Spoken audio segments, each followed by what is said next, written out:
Sine wave sweep 32 seconds. 20 hertz to 20 kilohertz at 2 kilohertz per second.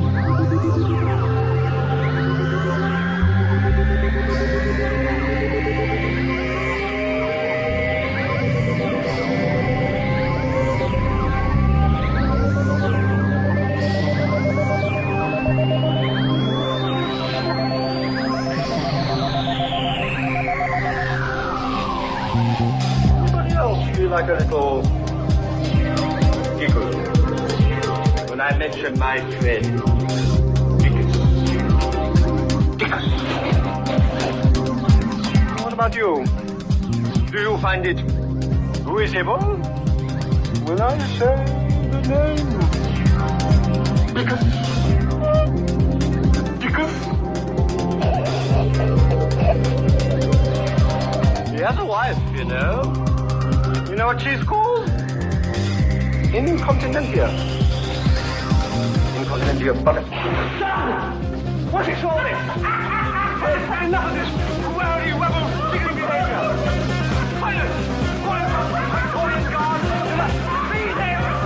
Seize him! Blow your noses and seize him! Well, hello, Mr. Fancy Pants. I got news for you, pal. You ain't leading but two things right now. Jack and shit. Jack left town. I see him. Kill him. Yeah! I say we hang him, then we kill him. Yeah! I say we stop him. Yeah! Then we tattoo him. Yeah! Then we hang him. Yeah! And then we kill him. Yeah!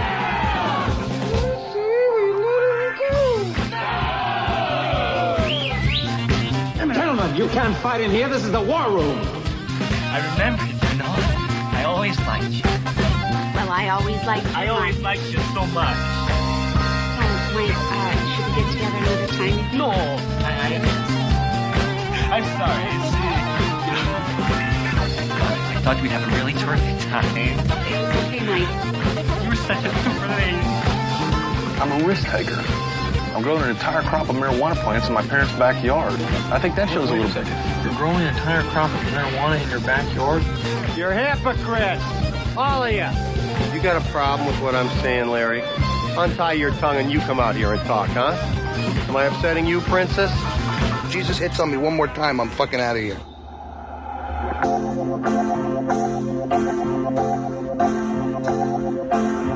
Unfolding, enveloping missiles of soul.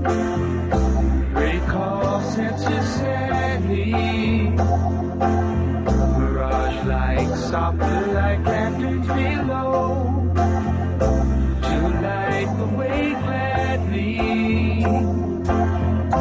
Where the whistling heavens clouds disappear. Where the wind withers memory. Where the whiteness whisks our shadows away. White fingers, shadowy flow. White fingers, unbending, never-ending tablets of time. Record all the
Fez show. You know, downstairs on the 57th Street, and I'm always debating whether to come in or not and do the show, and I'm talking with Opie and Anthony. And then I thought to myself, if I'm down there, and they're down there, Earl's probably playing some nutty fucking song for 10 minutes. That's exactly what you get. Yeah, that's what happens. That's what starts to happen after a while. All right, it's the Ron and Fez show. I'm Ron, there's Fez. Hiya, buddies. Black Earl on the spacey Beach Boys music of the mid-'60s. Hello, everybody. Hello, everybody. I can't talk. Fez, I'm out with this son of a bitch Earl last night. He never shuts up. Then we get on the air. He's got nothing to say. Earl, if you have him on the phone, if you have him in an off-air conversation, I swear you could get a new Guinness record out of talking. No, Earl and I went out to the 92nd Street Y to see the Weinstein brothers last night. After that, we dropped by Elaine's. Earl is holding court, Fez. The food is going, the drinks are going. Joe Pepitone walks by. We're sending drinks to Joe Pepitone. You familiar with Joe, Fez? You know what he's famous for? I've heard the name. First person ever to bring a hairdryer into a major league locker room. Who else was there last night? Earl was crazy. Rod Gilbert. Yeah, the Rocket. The Rocket, Rod Gilbert. Neil Leifer, who took arguably the greatest sports photograph of all time. So, because yesterday was opening day at Yankee Stadium, all the old Yankees were there. Me and Earl are there. We're at Elaine's. We're sending drinks around, having a great time, having food. End of the night, the check comes, right? And I'm sitting there, and I'm like, we forgot to bring Wiki. You talk about not having fun.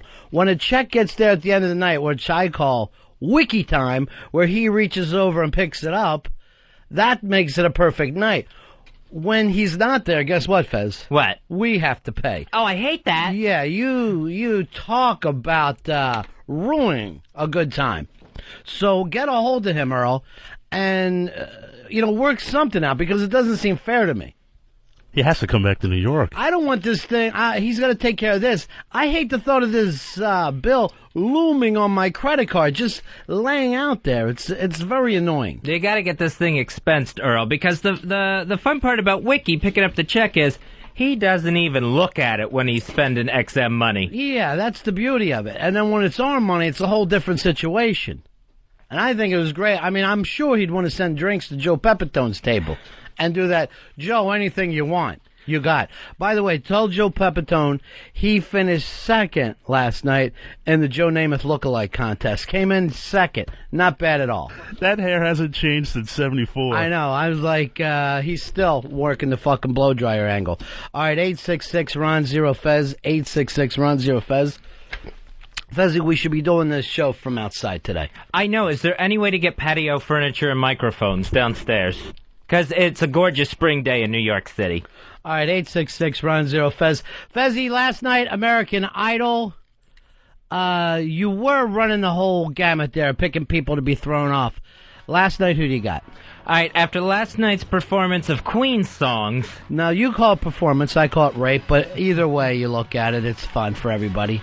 I think it's Bucky's time has come. Bucky has overextended his welcome on American Idol. He should have been gone weeks ago. It finally catches up to Bucky Covington. He's gone tonight. The problem is, last week it was easy because one of the contestants was fat and black.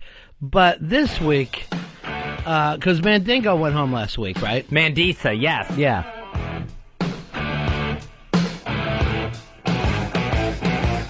Fat and black, baby got back. Mandisa got a big black ass. Fat and black, baby got back. So that was easy. I mean, you're saying Bucky's going home. He's thin and white, so I'm not sure if I am saying it, Fez. It may poke holes in that theory, and I believe we only have one black contestant left. I thought last night when Crazy Jen dressed up as an English metal girl, I thought that was the song of the night. That whole show was just insane last night. That little Paris girl coming out like a dominatrix. I didn't understand that. They were rocking. They were all rockers last night, Fez. Jason, you're on Ron and Fez. Hey, buddies. Yeah. Hey, at dinner last night, did Earl even make a motion for his wallet, or did he have to go to the bathroom? Let me ask you this. Did you ever see the Tin Man make a motion? I was looking around for an oil can when that check showed up. He was as stiff as me as when Wiki's there to grab the bill. Earl, you don't see picking up a lot of tabs. No, nor should he. Now, we went out to lunch yesterday with Al Dukes. He grabs the tab, but then I had to help out with the tip because what he left for a tip, and this is at our regular diner, it was embarrassing. That's the problem. When someone it's nice that he picks up the tab, but you leave that lowball tip there for a place that we are known in, that we go into. Yeah. They see us all the time. You can't get away with that. We're George and Jerry at that place, so we got to be careful. We had to watch our own flank. I couldn't believe he went. He also had the expense thing. Earl, it seems like everybody in this business has an expense account except for me and Fez. That could easily be arranged. Well, let's do it. Let's not talk about it. I don't like the idea of knowing that it's out there. Yeah, consider it done. Let's get some gold cards going. Something here. All right, so you're picking Bucky to go home. I think any one of them could go home. They all stink this year. Yeah, Bucky could totally go home. It might be Paris as they knock off the last African-American contestant. She's not very fat, though. She's got the black thing, but she could use some fat. No, we didn't even say Mandingo, or I'll stop it. Sorry. And young Bruce Springsteen. He could go at any time. Oh, I don't know. I kind of like young Bruce. What do you think of him, Earl? Young Bruce Springsteen. He's all right. He's nothing to write home about. The whole field's not very good this year. No, it's a bad field. Why would you write home about any of that, Earl? I've never written home once in my life. Have you ever sent a letter home? No. Yeah. You know, I've gone away on vacation. Like, my grandparents would take me away on vacation with them. Never wrote home about anything. Dear Mom, it was a good American Idol last night, but I think young Bruce Springsteen could go home. Did you get a look at Kelly Pickler? Ha ha. She sure looked like a British queen. Dear Mom and Pops, there is a gray-haired sensation named Taylor Hicks that I decided to write home about. I'm that excited.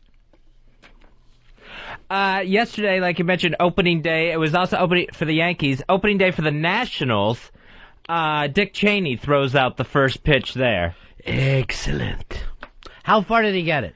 Not far. The TV coverage that I saw didn't show where it dropped way in front of home plate, but they said that it did. He was way in front of the mound.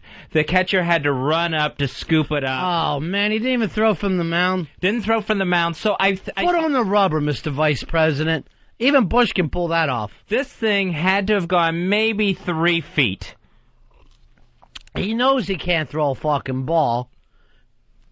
Why would he go out there and do this to himself? Yeah. Why wouldn't he do it like the Queen, where you just throw it from the first baseline, where you're just sitting there? And just Mr. 17%'s out there with a chorus of boos. They're already booing him as he heads out there. We got any booze here? I like to have some booze. Not that kind of booze, the bad kind of booze. Yeah,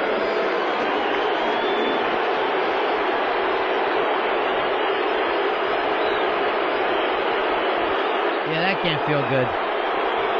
Now, is this before or after he threw that fucking lob? This was before. Before. All right, so they must have loved it. Now, I was reading the Washington Post yesterday that said a mixture of cheers and boos. I don't hear one cheer there. This is all booze. And the only mixture, maybe some hisses in with the booze. That may be the only mix. One of the people that was, some of the people that were booing was the Secret Service detail. Just booing the hell out of him. Oh, Cheney was so padded up. They had him in a big fat Nationals jacket. It looked like he put on 300 pounds of body armor. They can't get it in Iraq, but he's got it at the Nationals game. Maybe it was just his adult Pampers that were taking up so much room. He wears them high. Yeah, that was like a full 30 seconds of just straight up booing. It was like sound booing. Like from the moment he walked off to the second he walked off. Yeah, from when he came out to when he left. It was basically like if fucking Creed showed up at a Nine Inch Nails show. If Creed opened for Nine Inch Nails. And the Nationals didn't even sell out their home opener, I understand. No, it didn't sell out. What happened to the baseball fever of D.C.? Where's KOP down there waving his little pennant back and forth? They must have taken some antibiotics, because baseball fever has been cured there. I'm sure our crew was out there, though. I'm sure Kathleen from the Bronx and Bri were out there cheering. Getting a little tailgate session going in the park. So there you go. Cheney booed, and I can't blame him. I like that, but I would be so happy to see him put it in the dirt. Oh, yeah, then he had to take that walk of shame after that, basically that putt that he threw. If they had brought Britney Spears' skull-fractured baby out there, he could have thrown the ball further than Cheney. What are you talking about, Britney Spears' skull-fractured baby? Oh, the Child Welfare Services had to show up at Britney Spears' house again? Yeah. Apparently, Sean Preston has a cracked skull. What happened? They say what happened is that the nanny dropped the baby out of the high chair. Oh, my God. How old is this kid? 6 months? Oh, jeez. 9 months, maybe? There's an inbred retard. Yeah, so this is the second time Child Welfare has shown up to the Spears Federline house. All right, I got an email here at Ron and Fez at AOL.com saying that Kelly Pickler looks hot last night. Now, normally, I don't turn anything down. Last night, I think she was on the verge of being an unfuckable retard. Because you really shouldn't have sex with a retarded. And I don't know if I would have went the whole way of saying she was an unfuckable retard, but she was right there.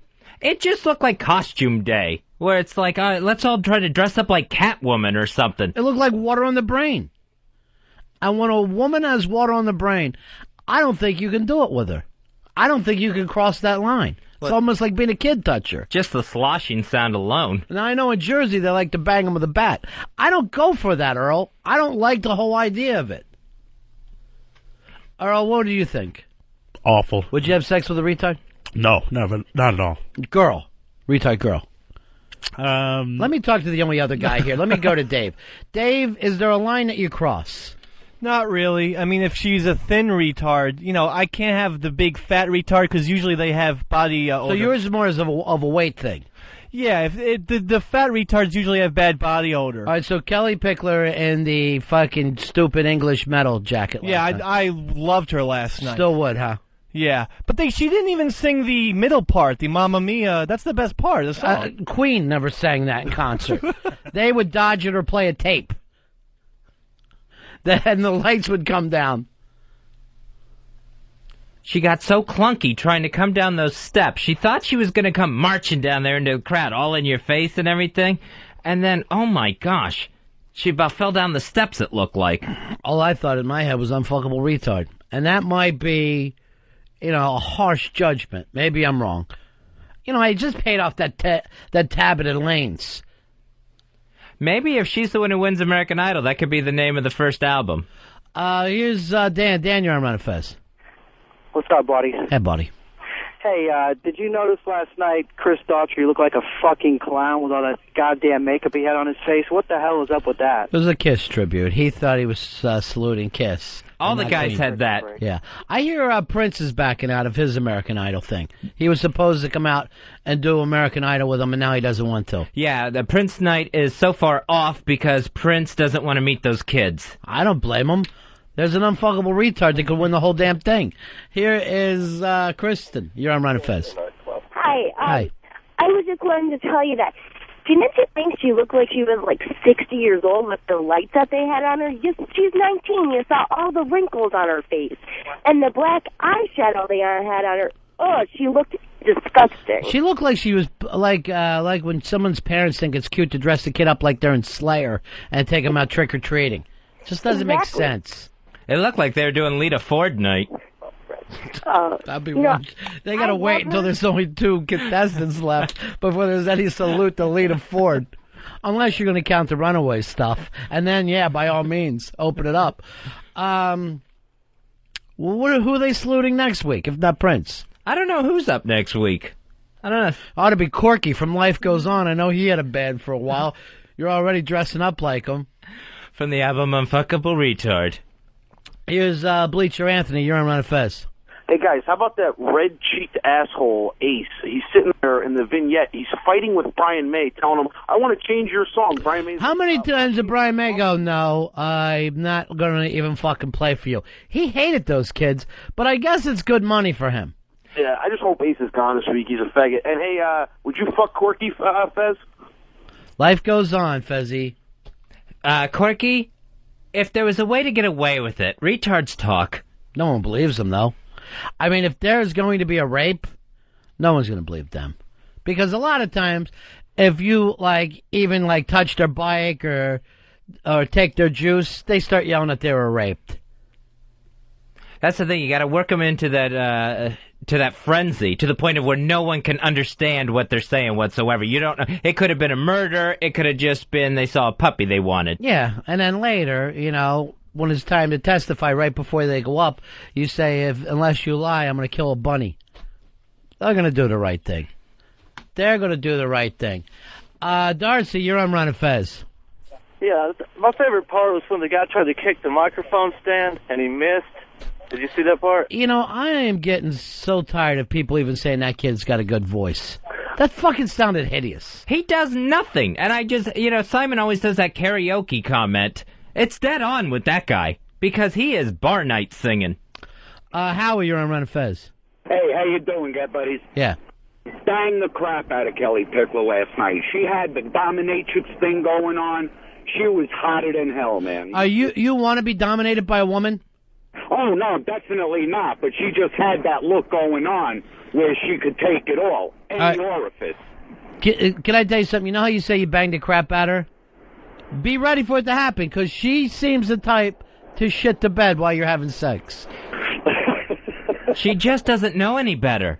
But last night she looked so freaking hot, I might even eat the corn out of her shit. Well, you would have to, because it's going to be all over the place. It's going to be like fucking a monkey in the zoo. It's going to be like banging a monkey in a Philly zoo. Last night, she's doing her dumb act afterwards, and she got to the point where she's so stupid now, she doesn't understand English anymore. She complained about Simon Cowell's accent. She can't understand him. So she has no idea what the English language is even anymore. Tonka, you're on Ron and Fez. Hey, guys, good morning. When did Paula Abdul's tits get so huge? Is she using a push-up bar? This has been happening over the last several weeks. And I don't know how to look into this whole deal. But something has happened where her tits are ballooning. Oh, cleavage all over the place. It's a beautiful thing. Hey. All right, it's going to be interesting to see who goes home tonight, Fez. I won't be watching, but I want you to call me later. Let me know. I will let you know exactly who went home. It'll be Bucky. Because I'm watching Lost. Is there a brand new Lost on? I think there's a new Lost. I think Lost is new tonight. I got all kinds of problems, Fez, because there's a bunker and there's fresh food and people are seeing stuff from the past. It looked like Jimmy Norton from the guy's past came back and started haunting them last week. Here's Kirby. You're on Ron and Fez. Yeah, I've banged a retard before. I could tell you it's nice because they're easily talked into things that you couldn't get more girls to do. Kirby, not only did you bang a retard, but so did the person that slept with you. 866-RON-0-FEZ. 866-RON-0-FEZ. Get the little joke I did on him, Fez? I got you. Yeah. I'm sure if Frenchie was here, she'd be cracking up. I get nothing back from you. Frenchie, God, forget about it yesterday. Here's Tony on Ron and Fez. Yeah, Catherine McPhee is the most fuckable one on that show. She's not a retard. Punching out. She gets I think she looks good, but then the second she stops singing, she starts mouth breathing and right as soon as she's done her song. I think she is awful, and she always gets compliments. I sit there, she sings a song. Oh, she sings great. She's got great pipes. See, I don't hear it. I just think she's awful, and then she always gets compliments. Is it the lack of balls? Maybe that's what it is. I mean, she definitely has, it's not like a rock and roll thing. She has, a Miss America ability to sing. She sings like that. She could be on Broadway or something. But she doesn't mess up. And now a catty moment with Fez. Say, Ronnie. Oh, yes, Fez. Did you see where Paula Abdul claimed she got knocked out at a party? I missed that, buddy. Now, to know she was knocked unconscious, wouldn't she really have to know what conscious feels like? Maybe she just got knocked more unconscious. Paula was able to give a description of her attacker to the police. Now, unfortunately, the person she described was MC Scat Cat, the cartoon cat wearing a wife beater from her Opposites Attract video. To get to the bottom of this, police would have to question anyone with a motive. Now, that would include the 30-plus million that watch her every week being TV's new female Foster Brooks. And even though no one's been arrested, Paula says she's ready to settle out of court for Vicodin. That was a catty moment with Fez. Well, that was pretty catty, Fez. You gave it to her, huh? Oh, yeah. She Yeah. deserves it. So she got beat up, but nobody saw it happen? Nobody really believes it? There's been no arrests. There's no suspects. She just told the police she got attacked at a party. In a dream. She was attacked in a dream, and she demands that justice be served. What a maniac. And now a catty moment with Fez. Say, Ronnie. Again, Fez? Yes. Did you hear about Callista Flockhart admitting she had a problem with food? Didn't hear a word about it. Well, of course she's going to have problems with someone she doesn't even know. And are we supposed to be shocked by this announcement? Honey, a Stegosaurus doesn't have a back that bony. You should never be so thin that you can get a manicure by sticking your fingers in a pencil sharpener. Callista's going back to working with a new TV show. Most people go to work to put food on the table. She's doing it to put food in the toilet. That was a catty moment with Fez. So she's thin, is she, Fez? That's your big problem with her? She's very thin. They're either too fat for you or too thin for you. She's finally fessing up to the fact that she's skinny. Is the problem with a lot of these women, they're not very dickish, not too ballish? You know my theory on women, Ronnie. What's that? They're all stupid and ugly. I can't fight with you there. And now a catty moment with Fez. Say, Ronnie. Gonna keep this going, huh, Fez? A little bit. Did you read where Angelina Jolie's having her baby at an African lodge surrounded by lions? Not a word about it, buddy. Okay, so the lions may keep the paparazzi away, but here's the part of the plan Angelina may not have considered. Lions eat babies. It's what they do. They get a whiff of that baby being born, and you might as well ring the placenta like a dinner bell and yell, "Come and get it." He will get to do his first acting job, though. He can play one of those babies with the flies all over his eyes you see in those Feed the Children commercials. This sounds like a great idea. And what do you get for the baby that has everything? Ebola? That was a catty moment with Fez. Don't like any of those women, huh, Fez? Don't care for them. Yeah, even the perfect one. All right, I was reading this in New York Magazine. Now, you know the paparazzi, they get pictures, and then I guess all the magazines bid for it. And it's more than ever. Like if you can get a perfect picture, an exclusive from one of these magazines, you can make $20, $30, even $40,000 now, which I had no idea it was up that much. The Brangelina baby, as they now call it, Fez, that picture, if you get an exclusive, could fetch up to $5 million. Wow, that is a nice price for a baby picture. Here's what I don't understand. People are sitting here all around the world, they want to see they want to see a baby? Oh yeah, especially this baby. This is two of the biggest stars in Hollywood having a baby. Here's what you got to remember. Every baby looks the same. So if you really want to see a baby, just go look at another baby. They all look like babies. This baby is between Brad Pitt and Angelina Jolie. This is going to be the most gorgeous-looking baby ever. It may actually have glory coming off of its head. Now, that New York Magazine thing, it's they Photoshop some stuff to make it look like they already had a baby, and then the whole thing, this picture will bring $5 million, is very small. So people are angry about that because they think they're getting pictures of the actual baby. But then when you open it up, there's even a Photoshop fake picture of Angelina breastfeeding on some fucking baby. They're really going far with their Photoshop. They do that more and more, these manipulated covers. And they had their tiny disclaimers. More and more. That's been out there forever. They used to act like Jesus was hanging around with Barabbas at bars years ago. They've always faked the covers of these things. They try to get the shock face cover. And it's beyond me. I don't know, or maybe it's my fault. I just don't get those kind of magazines. There's nothing to read in there. What stories you get are faked, but they're just tons of pictures of people coming out of Starbucks or working out. I don't get the entertainment value. Yeah, people like to know that the stars, that the celebrities that they enjoy so much are just normal people, so they love those normal shots. But they're obviously normal. You'd have to be a maniac to think that a human wasn't a human. There's no difference in people. It also gives some people like a little feel-good thing about themselves. Like if they see a picture of like Kirstie Alley, you know, all hair undone and her makeup off and everything, makes them feel a little bit better about themselves. So I don't get why you would feel better about yourself that Kirstie Alley isn't wearing makeup. I never get it. Do you get it at all, Earl? Do you understand it? No, when I buy a magazine, I want content. I want something to read. I mean, pictures are great. Don't get me wrong, but... No, you act like you don't like pictures, Earl.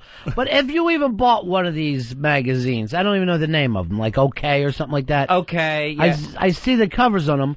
They're, how much, like $5? Yeah, they're up there now. You would have to finish it in 30 seconds, even if you enjoyed everything, because it's so flimsy. There's nothing to read. They're perfect for me on the airplane because that's all it is captions that you have to read because I can never concentrate on an article while I'm flying. So it's like looking at a picture book for me. Looking at a picture book. And a picture book is what? Yeah. I'm not a yokel, Fez, so I have no idea what a picture book would be. Just a book with photos in it instead of any articles or words. Picture book. All right. So you like it for what reason? Let's not try to go with most people. What do you like about these books? I like to feel like I have like an inside view into these stars' lives. You feel like you're what, their housekeeper now? Because you know that they go to Starbucks in their gym shorts? Yeah, I like to know, I like to see what they're doing, what they do with their time. I don't understand why the stars don't do this. If people are paying for pictures of them, right? Just walking around being their life. Why, when they hire a photographer, pay this guy like $100 an hour, you snap me off for 3 days, I'll sell 3,000 of these pictures and use them whenever you want. You can see me walking around my house with a towel on. You can see me eating macaroni. If that's what people want, why don't you make the money and sell it to them? That would be perfect, because then they wouldn't have to worry about running into paparazzi problems where they're swinging at a photographer. See, I don't think that's the thing, Fez. I think people want to see them when they don't want to be seen. I think it's a love-hate thing, which borders more on hate. I think you probably hate some of these people that you think that you like. Give me a star that you like. A star that I like, Bill Murray. All right, Bill Murray. Would you like the idea of Bill Murray being followed around, people taking pictures of him when he doesn't want it and have him yelling? No, not if he didn't want it. Well, none of them want it. Who wants to have somebody standing outside Starbucks when you're there? You want them outside of, like, your red carpet event. But no, you see those pictures, nobody's ever happy with them. I just can't resist. It's like a car accident. If I see those pictures on the newsstand, I gotta look. All right. Here is Brian. Brian, you're on Ron and Fez. Hey, how much was that tab at Elaine's? Hey, what was the tab at Elaine's? How bad was it? It was pretty ugly. It was pretty ugly. And seriously, we got to do something about this, Earl. It just doesn't seem fair. And my hand to God, I thought Wiki was with us last night. Yeah, we could definitely arrange an expense account for Mr. B. Why haven't you done it then? You say you can.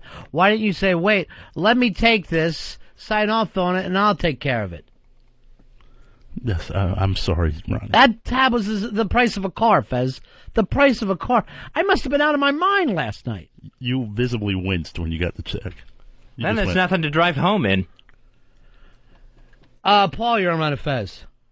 Yeah, I wanted to ask Fez if he noticed how Ryan Seacrest was saying that Simon was drunk last night. You know what? I don't think those comments are pointed towards Simon. I think they're towards Paula. Because this is 2 weeks in a row where he said somebody is drunk at that table. I'm not saying who. And apparently Seacrest and Paula, there's a feud going on from some of the things she was saying on the Tonight Show the other night. Well, what did she say? She was saying that, talking about how furious Seacrest was that he wasn't on the Rolling Stone cover shoot. He didn't get to be part of that. And that she started talking about Seacrest and Terry Hatcher being a rumored couple, and she said, no, the only thing he kisses is his mirror. So, she's biting up there then, huh? Yeah, and then so Seacrest's publicist comes out and says, Ryan Seacrest does not discuss anything personal with Paula Abdul. So a little feud starting to simmer there. I think they all hate each other on that show. I think every one of them hates the other person. And I could be a uniter here because I hate all of them. I have no idea why I'm looking at this show this year. And there's not one of them that's going to leave the cash cow. They would rather sit Why there. would you? Yeah. Why would anybody go, you know that truck full of money that you're trying to back into my driveway? Get away. Get away from me. All right, we have found out, Fezzi, and it seems like Eastside Dave wants to talk about this. He's gotten to the bottom of a mystery, as he says. He sees himself as a detective, and there's somewhat of a mystery yesterday, so he wants to get in on it with this. What's the problem, Eastside? Well, actually, there's an update with the problem. Of course, I come in yesterday. There, Roberto, my little puppet, his hands were handcuffed. Yes. Which I didn't find. Well, you said handcuffed, but then I looked at it. It looked like it was just tied off. No, I mean, well, that's handcuffs in third world countries. That's all the way right, I it's look a third. He definitely was third world handcuffed. And today, also, I come in. He's in the microwave. All right, so that's a problem for you. It's a problem. Yes, it's a problem. He's one of my children. He means everything to me. He's not one of your children. He's a puppet, and you know it, and I know it. He is real to me, Mr. B, and I comb his hair, and I dress him. I even brush his teeth with my finger when I have to. And for my flesh and blood to be treated like this is an absolute disgrace. Then Ron gives me a photo. What photo? I see a photo. I find the photo of one of the interns. Yeah, go ahead. And it's Bill and Bronx Johnny with Roberto handcuffed right on Pal Talk. Someone from Pal Talk spied on them, and they saw that Roberto was handcuffed. All right, There's we'll Bill get to and the Bronx bottom. Johnny. Here, hand that over. I promise you I'll get to the bottom. Thanks, Dave. Okay. I'll get to the bottom of this whole thing. Okay. Here's Michael. Michael, you're on the Ron and Fez show. Hold on, buddy. You got to take your thumb off in there. Thanks. Michael, how are you? I'm good, sir. Ramon, get that talentless dick off the radio. Now, normally I hate when other people do the Ramon stuff because it doesn't belong to them. But at that point, after that performance, maybe that needed to be Ramoned. Maybe it did. We'll take a break. We're back in a few moments. Ron and Fez. Fatty pneumonia. Fatty pneumonia. Fatty pneumonia. Fatty pneumonia. Fatty pneumonia. Fatty pneumonia. Fatty pneumonia. Fatty pneumonia. Fatty pneumonia. Fatty pneumonia never left the house. All the neighborhood kids used to scream and shout. Hey, look at Fatty staring out the window again. Fatty always had food, but he never had friends.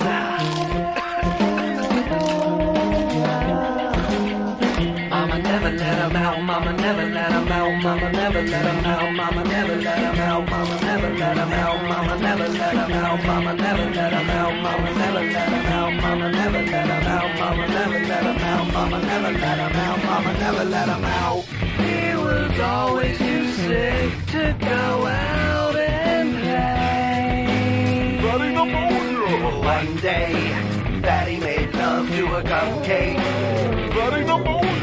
One day, Fatty made love to a cupcake. Fatty pneumonia. Fatty made love to a cupcake. Fatty pneumonia. Fatty made love to a cupcake. Fatty made love to a cupcake. Fatty pneumonia. As Paranoid with the Fatty Pneumonia song. Starting to get a lot of tunes together, Fezzi. Yeah, you can check those out on thecosmiccircus.com. That's where you check out all of Paranoid's stuff. I saw this in the news. Brett Favre, still undecided, doesn't know whether he wants to come back anymore. If he can't make his mind, I'm ready to do it for him. Brett, step down. End this thing. You're not Dennis Quaid in that football movie that Oliver Stone directed.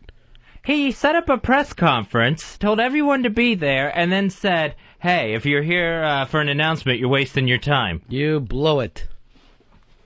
Is he hurting the Packers at this point, Fez, or would they be better off just waiting because he's the franchise? No, he's hurting the Packers at this point. It's a brand new coach there, and they can't move on. They cannot move on until Favre makes up his mind. I think he's hurt the Packers for the last 4 years because every time he drops back, no one knows where the hell the ball's going to go.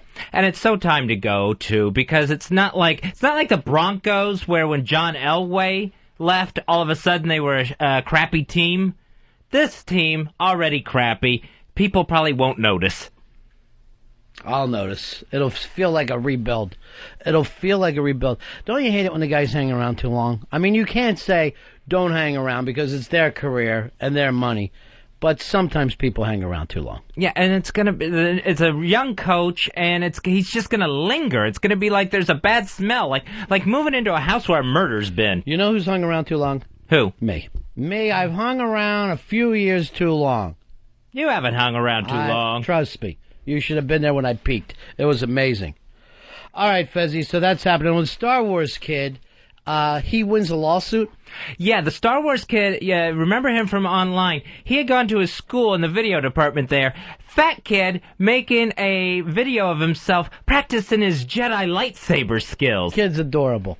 So, and the kids other kids at the school found the tape. Next thing you know, it's being broadcast on the internet. Kids are getting it emailed to him. He wins a lawsuit against the 3 kids that put the tape out on Fatty. Now, what did they have to give him?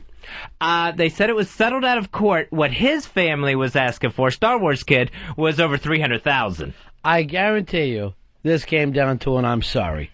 Because there's no way anyone's dad is going to reach into their pocket and pay money because their kid took a tape and put it online.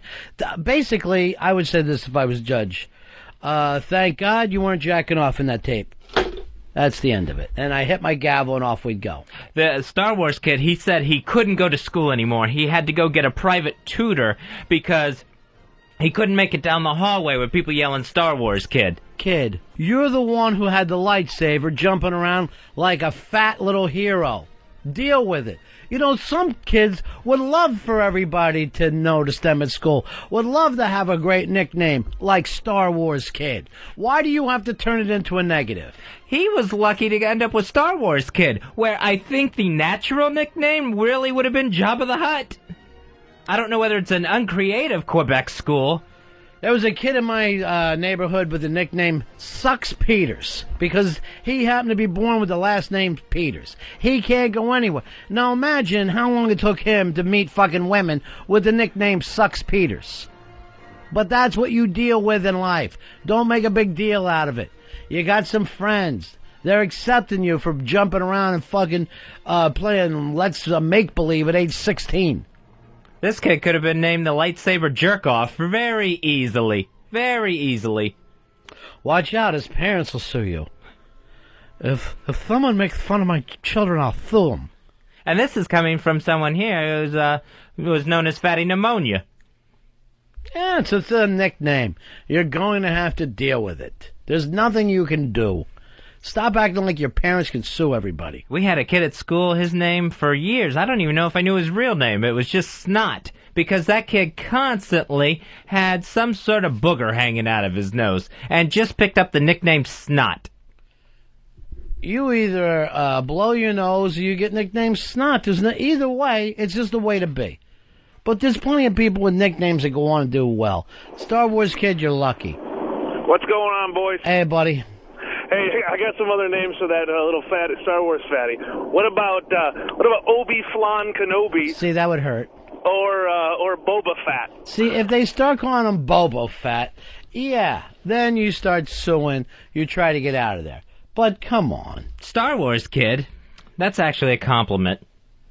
Here's Darren. Darren, you're on Ron and Fez. That fat wasted DNA should be happy because some video editor actually made him look like a real semblance of a Jedi. That pool stick he was waving around turned into a real lightsaber, and he was blocking lasers. So, he'd probably get some type of geeky girlfriend that way. I've seen Star Wars Kids in so many movies that they put together now, and I never get tired of it. No matter what you do with Star Wars Kid, I'm happy with it. They had made one of him doing the Billie Jean dance, and they just would do like little stop motion with it, and every step he took, the floorboard would light up. There's a million of these things. I'm sorry, there's something out there called YouTube. You're not going to be able to get away with it anymore. But in life, when something happens, you've got to roll with it. Everybody's been drunk and made out with a fat chick at a party. The next day, you can't cry when everyone starts to bust your balls. You gotta fucking roll with it. I don't know why they don't teach kids that. They want to act like when kids are born on this planet that they're in a bubble and nothing's going to happen to them. I know no one wants to see their kid get hurt, because I remember being little and my mom would say, well, go hit him back. Go hit him back. You never hear that anymore. Oh, no, that and the lawsuits really start flying. My God, what would Star Wars the kids' parents ask for if he got hit by a lightsaber? I used to say to my mom, I go, if you don't think I tried to hit this fucking kid back, if you don't think that didn't pop into my mind, you never taken a loss before? I had to say to the woman, he's a little bigger, he's a little angrier. We've got to come up with another solution other than me going back out there and going through this punishment again. Kids need some sort of embarrassment training, because there isn't a childhood that you don't have an embarrassing, hideous moment. I remember coming home from the beach one time, got stripped naked out in the driveway. Fucked? No. Tell me if it happened to you, because that would really answer so many questions. I would tell you if it happened. Who fucked you in the driveway? I was stripped down by my father and had bent over. No. Bam, bam, bam. And it was on the way home. It was after we went to the beach, and I had to get the sand off me, so he's hosing out my crack. With cum? Hose water. Hose water. Is that what he calls it? Time for you to take a little hose water, Fezzy. Time for you to drink Daddy's hose water. I'm taking his word for it that it was hose water, because I couldn't see it. All I know, it was warm. And who's hose water for? Hose. Hose like me. So then I'm just naked on display for the rest of the kids in the neighborhood to see. That's sexual abuse, though. What happened to you doesn't happen to most kids. How old were you?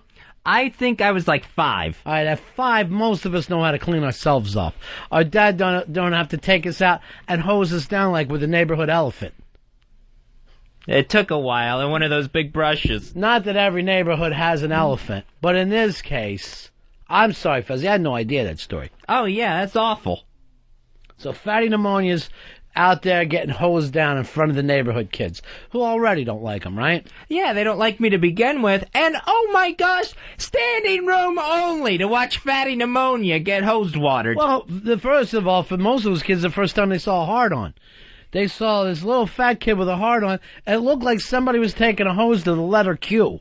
And he's just going, I can't believe it. Come on, come running. The fat homo's getting hosed down. It was just the opposite, my friend. Inverted dick? Yeah. Maybe they thought you were a girl. Between embarrassment and hose water, there was nothing dangling. Fezzy had a penis the size of his vagina, and he's just standing out there, his little clit in the driveway, getting fucking hosed off by his dad. I would have just died if someone yelled, I can see his clit. Did you, was your dad naked? No, of course not. Just me. I'm just getting clothes peeled off of me. I bet. And probably cut off of you. And not even the common decency of him, like, standing between me and the rest of the neighborhood, where he's, like, somehow blocking me. No, he's spinning me around for everyone to see. He's spinning you around, pissing. Hose water, not piss. Okay. I don't know what's happening. I'm not from Florida. I don't know what goes on down there. It's like in the Everglades. It makes you not want to go to the beach anymore because you know the hose water treatment's coming again. Tell me something. Is that one of the things? Does that image come back to you when you masturbate? No. All right. Can't I check anything? You know I have an honorary doctorate. Who gave you that? Don't worry about it. I get things you don't know about. That's something you don't have done. You don't have to sit here and be so damn curious. Or I'll have Eastside Dave come in and peel off the clothes and hose you down. No, never again. So that fucked you up for life, you think? Oh, yeah. I think that probably is where pee shyness came from. Because you were pissing yourself? I wasn't pissing them, but just... Shitting? No. Shitting and pissing out there like an idiot? That would have been awful if he had to just take the hose down the driveway to clean my shit into the gutter. Did he? I mean, you paint a picture like it happened. As far as I know, no. Do you think that's the thing that screwed you up, though, sexually? Yeah, definitely. If that wasn't it, I'm sure it was the start of it. The seed that was sown. Seed. You bring up that fucking term. Oh, and I remember just crying out there. Because everyone was pointing and laughing. Crying with joy? Maybe you're one of those guys you need to be humiliated to bring that all back. Maybe you would love that. No, that was crying tears of humiliation. And, of course, the big shut up to all those kids laughing at me. Oh, I thought your dad was yelling that at you. I thought he was even making it worse with some verbal abuse. No, he was like telling me stand still and we'll finish sooner. No, I've done that with chicks, too. Here's Sean. You're on Ron and Fez. What's up, buddy? Hey, buddy. Hey, Fez, did your dad cup your balls and make you turn your head and cough? No, I did not get a hernia check. You should have. Mr. Mouth. Because I honestly believe you have one. It's the one thing he should have done for you. So that screwed you up bad. Yeah, that screwed me up big time. Yeah. Made me embarrassed of my own body, Ronnie. Well, that part helped. That at least you got some humiliation. That's not a plus. Here's Big Tim. Big Tim, you're on Ron and Fez. Hey, Ron and Fez, BAC 7294. Hoo-ah! I got to tell you a little story real quick. Go ahead. I got 4 older brothers, right? I'm in 9th grade. My brother's a senior. I'm sitting in my room beating off. TV's on fucking channel 38. Wings is on. Oh, yeah, that fucking Daly kid. You were crazy about him, huh? What was his name? Tim Daly. Yeah, Tim Daly. So you're beating off to Tim Daly, and what happens? The blonde chick. Sure you were. Well, it was really just on TV, to be honest. Mm-hmm. You know, I got 6 brothers, 5 brothers and sisters, so, I mean, I got to find it when I can. So, he busts in the door. Next thing I know, I go into school 2 days later. Everyone in high school's calling me Wings. I tell you, I got into a lot of fights after that one. Let me tell you something. I used to get called Wings, too, and that was for going down on a chick during her period. Everybody gets a fucking nickname. There's nothing you can do about it. And you know what I said? Yes, I've drank from the Red River. Let's not make a big fucking deal out of it. Here's Lee. Lee, you're on Ron and Fez. Hey, Lee. Ron and Fez, what's up?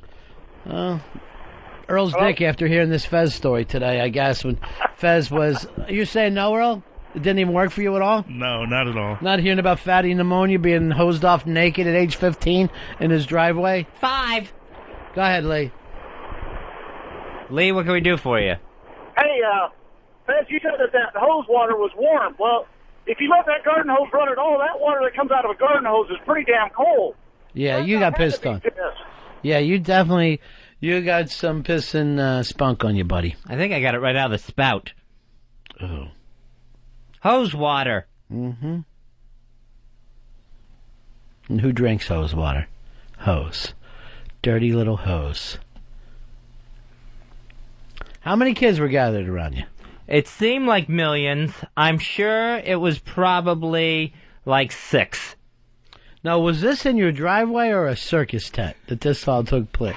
It was not an elephant wash, Ron. He was Davy the Fat Boy from the old Randy Newman thing. It's really, really a sad story, Fez. It is. You know, we had a hose out back. Why not take me in the backyard where no one could see me? Why is it at the front yard hose? Why can't you use a shower like a member of the family? That would have been nice. And why don't you dive in the water at the beach? What are you doing rolling around? Was there a dead fish? Why would anybody come home sandy from the beach? I just didn't get all the sand off of me at the beach. Do you go in the water when you're down there? Yeah, I did then. Then how did it not get off of you? There's something in the story that doesn't match up, Fez. Like maybe you were covered in blood and spunk and he had to hose you down quick. Were you still breathing? Yeah, I was breathing. Yeah, I was like hyperventilating. I was crying so hard. Crying or just excited? Feeling your body really for the first time. Little tingles and spots you've never dealt with before. I didn't want to feel that body. I wanted to cover it. Cover it with shame. Here's Josh. You're on Ron and Fez. Hey, buddy. Yeah. Hey, Fez, when your dad played doctor with you, who was the nurse? Did you play doctor when you were a kid? Not with my dad. Your brother? I got caught playing doctor with the girl next door because the parents came over and bitched at my parents. Apparently, I'm kind of young to even remember this, but I literally had an incision. I opened her up and spread the skin open. So literally, I had this little penknife and cut her open. Okay, playing doctor, probably all right, innocent enough. Playing surgeon, that's where you start to cross some lines. You probably shouldn't have done that.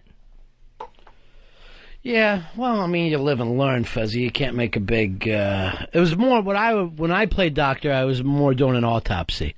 And I used to hit her in the head with a rock first, wait till she was out, and then see when all the things were in there. I was a curious boy.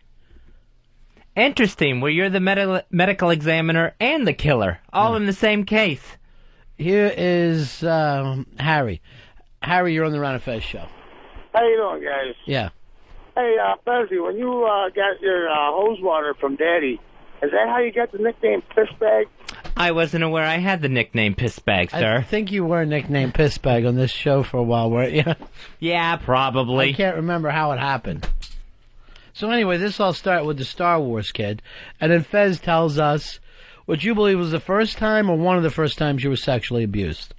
It was the first time I was humiliated like that. I don't think it was sexual abuse. It is a form of sexual abuse. Humiliation is a very big part of it. I use it on my chicks all the time. You know that, well, you want to fucking go outside? Huh? Where do you go? You leave with nothing. They like that, Fez, because it's all part of someone else's control. Someone else is in control.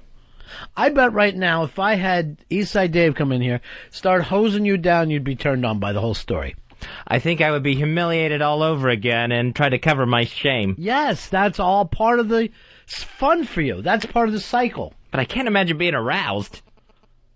Hey, Rusty, you're on Ron and Fez. Hey, what's up, buddies? Yeah, buddy. When I was about 5 years old, me and my stepsister, we used to crawl under the crib and take all our clothes off and rub our junk together until my mom caught us one day. We were fucking in big trouble. Why? She wasn't joining in?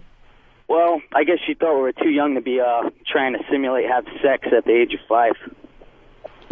How old did she want you to be grinding your stepsister? At least 6. Have you stopped yet, or are you still doing it? I try it every now and then. It doesn't work now that we're older. You know, I wonder if anyone ever has gotten their stepsister in real life. I don't know. That's an interesting question. No. In real life, I mean, you always, you know, it'd be like the forum thing. You always, oh, my stepsister noticed my blah, blah, blah. I don't know whether it's ever happened. Earl, I know in your world, in your community, there's a lot of incest. Now, I know it happens between regular family members. What about step-siblings? No, it was just too creepy. It was just not really openly accepted. Cousins, another story. They love their cousins in the black community, huh? Yeah. First cousins? Second cousins. They always try to make, it's like the further along they are, like second or third cousin, they will be like, well, it's not really my cousin. Well, you know, in the state of New York, as well as a lot of redneck places, you can marry your first cousin. That is perfectly legal in the state of New York. Now, for me, that's so... My first cousins were like my sisters. You know what I mean? Like, that's the way we were raised. So I can't even imagine. And my uncle, my dad, would just beat the fuck out of us. They would think that we were out of our minds. But in Earl's community, you know, fine. Encouraged. Yeah. Hey, Kevin. Kevin, you're on Ron and Fez. Hey, imagine this, guys. Kid's in the 8th grade. He gets a rod watching the cheerleaders playing basketball. Who couldn't? Coach calls him in. Nickname Boner Bunsey for the rest of his life. And why wouldn't he playing hoops? Why wouldn't he enjoy that nickname if you're going to go with it? The name Boner Bunsey could work out for anybody. Yeah, it's not something you want your coach calling you. And then you got to yell out, "It's boner time!" And act like when you go with it, people become like, "All right, fuck it." So now he's making a big deal. He's got a belt that says Boner Bunsey, and then you take the bullets out of their gun, Fezzy. I wish I had thought of that in the fatty pneumonia days. Sure. When your dad was out there squirting you with a hose, you should have started trying to stick it in your ass. Now that would have been revenge against those kids? And you're jacking and you're yelling, "Come on, who's next?" You're going with it in a big, big way. Why was your dad laughing when he was doing this to you? Yeah. Yeah, because I remember him telling me to hold still so he could finish hosing me off. Get it in. You're wiggling away from it. And telling me, "Oh, calm down." when I was just really freaking out about everyone watching me and laughing at me. Now, Earl, there's two sides of the story. Number one, either Fez was abused, or two, he's blown this completely out of proportion. He got a little hose water on him, and in his mind, everybody in the neighborhood was looking at him and pointing and laughing. And his dad was laughing. I find that hard to believe. And how long did this actually last? Was it only a couple of minutes, or just like... Month and a half. It's like Bridge over River Kwai. It was a lot of sand. After that, they went out and they stuck him in the box, and he had to stay that way. I don't know. Hey, Blue. Blue, you're on the Ron and Fez show. What's happening? Hey, Blue. Dr. Bennington. Yeah. I think what you need to do is put Fez on the lesbian couch and hypnotize him. I think you can make a breakthrough. I really would do this, and maybe I should. Hypnosis has been very helpful for you, hasn't it, Fez? It definitely helps me. Yeah. Yeah, it helped me with my flying phobia, so it's done good work for me there. Let's get out on the ledge and recreate. I'm going to put you out on the ledge and have Eastside Dave shoot you with a hose and see what happens. Okay, the ledge part wouldn't be helpful at all because we're very high up. I'm sorry, are you a doctor? No. Then get on the ledge. When you're a doctor, you come in here and you show me your diploma. But you're not a doctor either. Honorary. I spoke at a college. But see, I wasn't on a ledge when this initial incident happened. Weren't you? Maybe not somewhat on a ledge? No. Ledge of life? I was in the driveway. In between innocence and maturity? That's the ledge I'm talking about. The catcher in the rye. Let me catch you. You're running through the rye. You're playing. I'm here to catch you. Holden. I could fall off. It's not your fault. But it's not your fault. I could fall off. It's not your fault. It's not my fault. No. Let it go. It's not my fault. Go ahead. It's not my fault. All right, don't cry like a pussy. It's not my Don't fault. cry like a pussy. Get the hose! See, it's all my fault. It puts the lotion on his skin or else he gets the hose again. Fezzy was getting squirted with the hose so much he couldn't even climb out of that pit that his father had dug for him. All right, here you are, Fez. Get up, take your clothes off, tuck your dick like the old days. This wild horse this time. I don't think this is good therapy.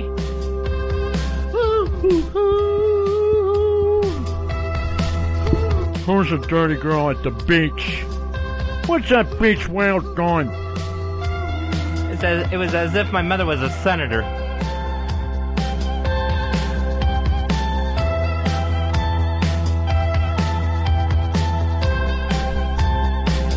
Is this helping at all?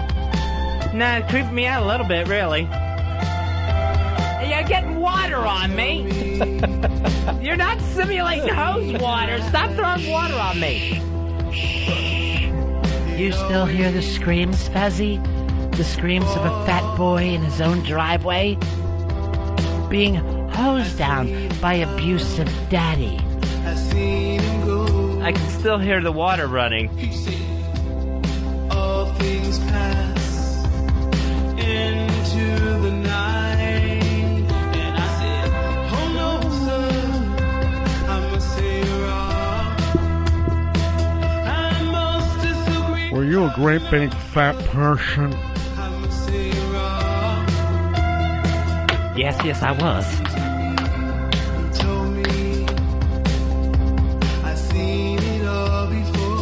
Hey, Mo, you're on Ron and Fez. Hey, buddy. Yeah. Now, something about this story has got to be being left out because I just don't understand. Fezzy said that his father had to clean the sand out of the crack of his ass. I mean, how often was he checking the crack of his ass? I know. What is that about, Fez? He was getting all of me there. But whose father would stick a hose in their butt and say, here, this is for your own good? And then his dad was just dancing around with his dick tucked, with a blanket, the beach blanket behind him. You're a great big fat person. Why didn't you get his dog and threaten to break its leg? Father.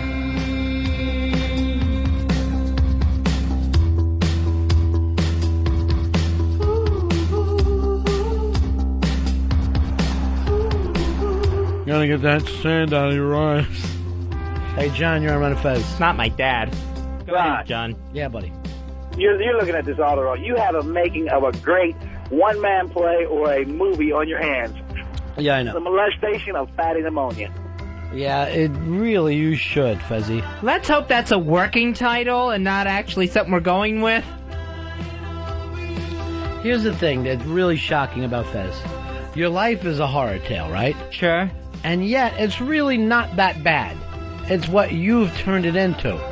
You had a wonderful day at the beach. You don't know how to clean yourself. Your dad hit you with the hose and you were able to go back in and have another giant sandwich. And yet you've turned that into a story of abuse and shame. You know what? From that day, I don't even remember the beach part of it. I mean, I know we were at the beach because our cousins were visiting. And I remember we took them to the beach, but I don't remember one fun thing of being at the beach, not like building a sandcastle or anything like that. Do you remember drinking spunk out of a sand bucket? No. Because that happened. These are the things that should not be remembered. Do you remember being rented for the weekend to do hairy Arab gentlemen? I am not a summer rental. Say goodbye to the horses, Fez.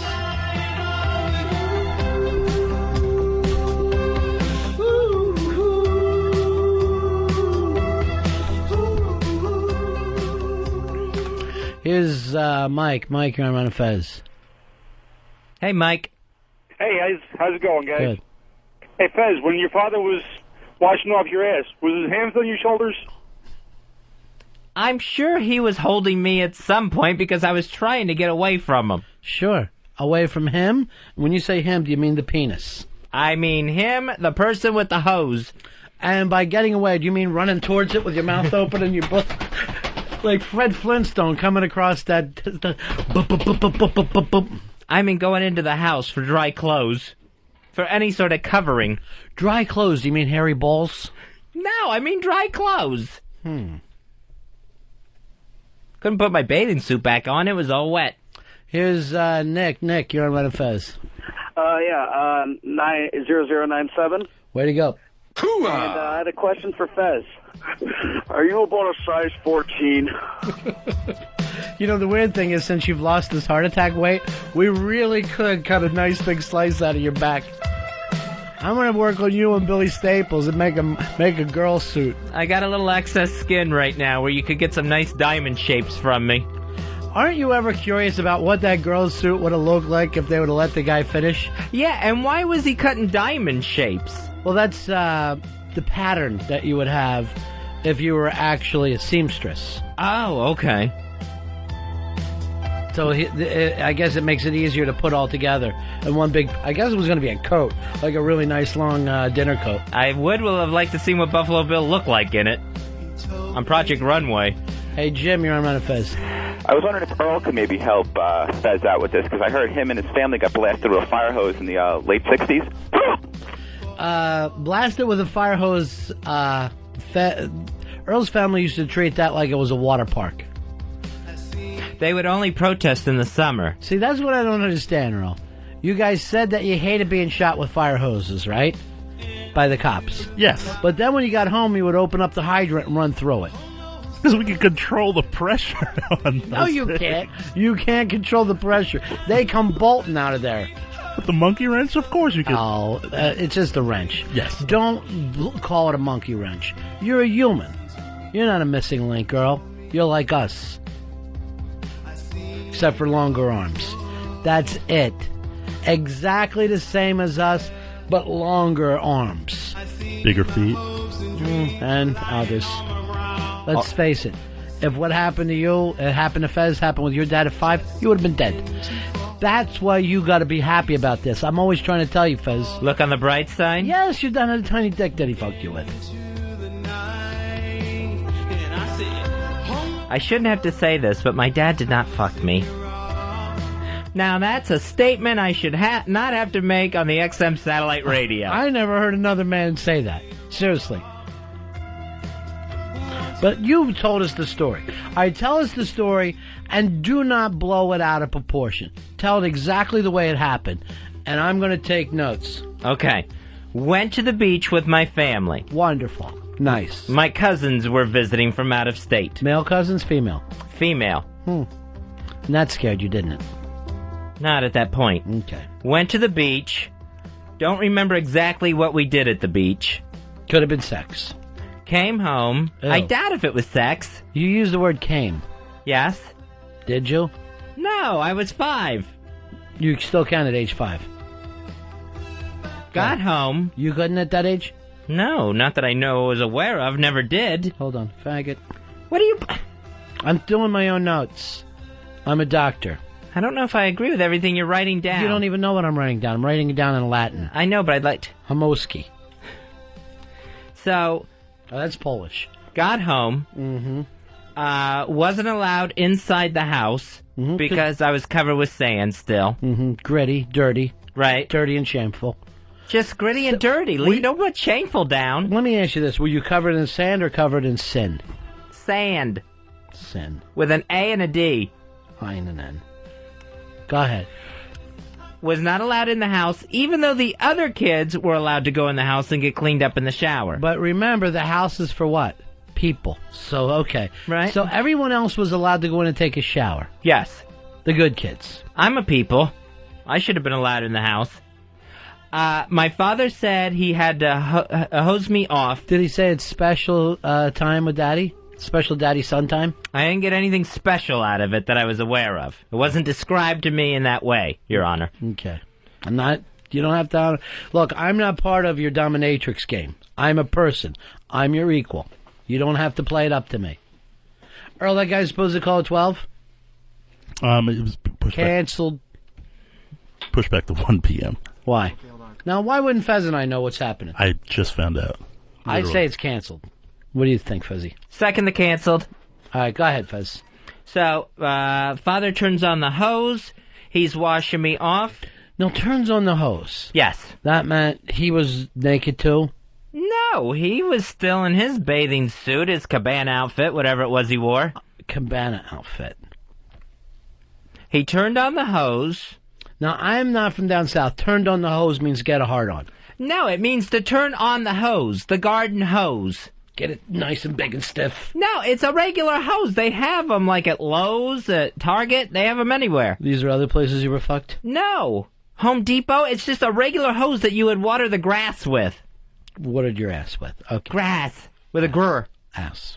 All right, so you're standing there naked. Not yet. Okay. So he's hosing me off, and then he's like, all right, pull down your bathing suit, your swim trunks. Your one piece.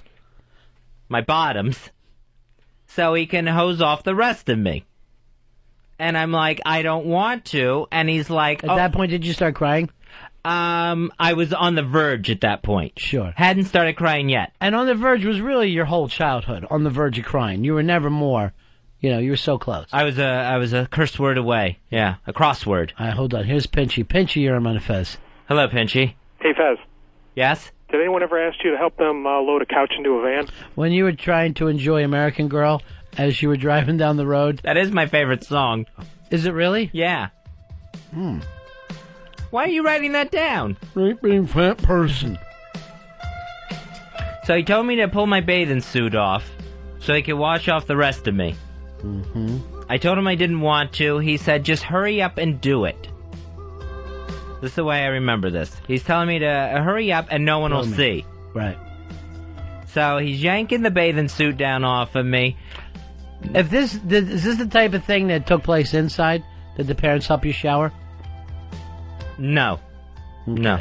So this was a special day for Fat Girl. Yeah. This was a very, very special day for a fat girl. This could make a kid's book for kids that want to know life could be worse. Special day for Fat Girl? I don't know how many kids are going to enjoy that. That's really for abusive parents. So, all right, now I remember this part of it. That when my pants were coming down, it was just me and my dad on the driveway at that point. And that's why he was telling me, hurry up, no one's going to look, quit worrying about someone looking. Then once my pants were down, I noticed that my sister and my cousins were peering around the corner at me. Then they started laughing. I screamed, they're looking, they're looking. Made no difference to my father whatsoever. Then there was kids. Once I started screaming, kids from across the street came over and gathered with my cousins and my sister. As I'm screaming, they're looking, and I'm telling them to stop laughing. And my father telling me, would you just calm down? It's no big deal. But it was a big deal, wasn't it? It was. I was naked outside.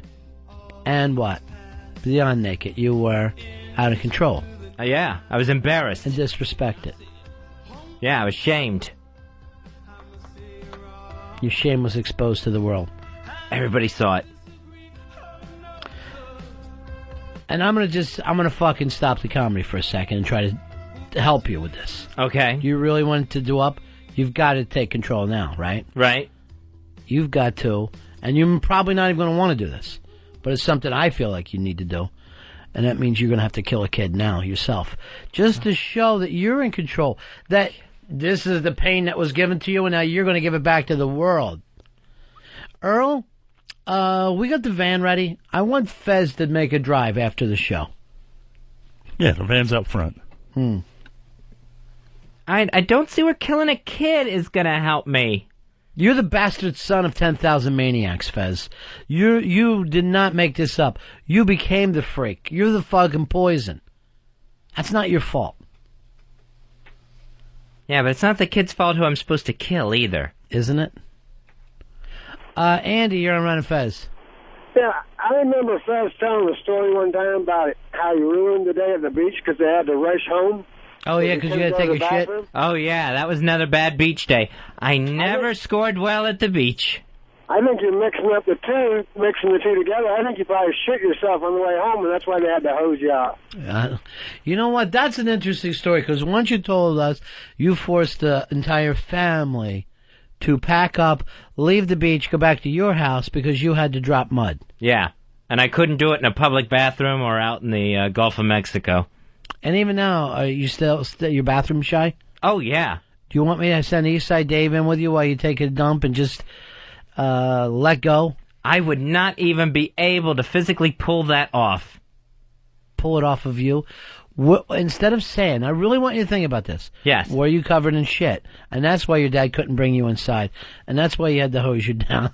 Because it sounds like that could be the breakthrough that we're looking for. It was sand, not shit. All right. Give me a little background music. Yeah. Give me like a little new age thing so Fez can relax. Just something really easy. But just stop it with that. I don't want to turn it into a fucking werewolf. Every time you think I mean werewolf, when I mean like something hypnotic. There we go. Now, Fez, I really want you to think back and see your dad doing this like you're an adult as you are now. Okay. And really see... first of all, picture it as if it's happening to you. Right. Okay? And that feels bad, right? Yes. But now step out of that and see it as if you're watching it on a movie screen. And it's there in front of you. Yeah. And what is actually happening? What do you see happening as adult Fez? What do you see happening to little Fez? I see nobody listening to him. Right. Keep your eyes shut. Keep watching. Right. Yeah. I see him asking, telling people to shut up, not to look, but nobody listening to him where they're respecting his wishes. And his little balls are so tight right now, right? And fear. Oh, yeah. And that little mushroom cap of his, embarrassing in front of the girls. And all bent over trying to cover. Sure. Fat ass. What? I'm just saying he had a fat ass. But I really want you to stay with it, Fez. Well, it's still some of my baby fat. And what is your dad doing? What is he saying? Even now as an adult, and you're hearing this, does it still bother you? What's he saying? He's saying, calm down. It's no big deal. Stand still. I'm getting a lot of stand still. Right. Now, as you an adult looking at this, do you understand his point of view? Do you emphasize with him more than the child? No. You'd still feel as if the child. Yes. Yes. Interesting. So you're still trapped at that age instead of the adult age. Yeah, I still see it from little Fez's point of view. No, did little Fez get a towel after that? Yes. He's standing there, he's still crying with the towel around him. Uh-huh. What would you say to him? How would you help him now? Big Fez. I would have told everyone to quit looking at him. I would have put the towel around him before his embarrassment. This already happened, though. So you can't stop it from happening. What would you say? You just came up to this. What do you say to this little boy? It's all right. Don't worry about it, because you're going to be the only one that remembers this. Well, now everybody listen to XM. Oh, yeah. Damn. So let him know that not only would this happen to him, but as an adult, you've betrayed that little boy, and you've spread that story internationally through a satellite feed. Let him know that this is bigger than he even thinks. I don't have the nerve to tell him that, Ronnie. I think that's going to get him upset. I'll tell him, hey, fat girl, this doesn't end here. This goes on. How did you get in this movie? 30 years into the future, this still goes on. And tell him that you hate him and that he's let you down. I can't tell him I hate him. I'll tell him, I hate you. You're weak and you're stupid. Why are you yelling at little Fez? I just think your dad's a great guy, and that this kid blew the story out of proportion. Josie, you're on Ron and Fez. Hey, buddies, what's up? Hey, buddy. I was just wondering if Fezzy's getting his life confused with Karen Silkwoods, because the story seems awfully familiar. Fez, did you swim in anything contaminated? No, not that I am aware of. You don't think cum can be contaminated? I was not bathed in cum. You did get a Silkwood shower, though. Admit that. Yes, but that was years before that movie came out. All right. Now, your dad is he aware that you still remember this story? Have you ever brought it up to him? No, I don't think so. No. You think it's time? I doubt if he would remember it. I know. Now, your dad is at the point now where he's had a heart attack, and he's been through some problems, and has some health problems now, right? Yes. Wouldn't now be the perfect time for you to physically assault him after what you've been through? Well, I don't know if I could do it back to him. I would have to be the bigger person. I don't want to strip my dad naked and hose him down out in the driveway now. You may have to. Here's Mike. Mike, you're on Ron and Fez. Hey, what's up, buddies? Yeah. Yeah, I think it was Fez. He probably shit all over his back. Hey, Fez, do you remember your father hosing the little girls off? Weren't they all sandy too? Hey, I was the only one that got hosed off, as far as I remember. Daddy wasn't interested in girls, was he? Not hosing them off. They got to hose themselves off. You gotta remember something, Fez, in his defense.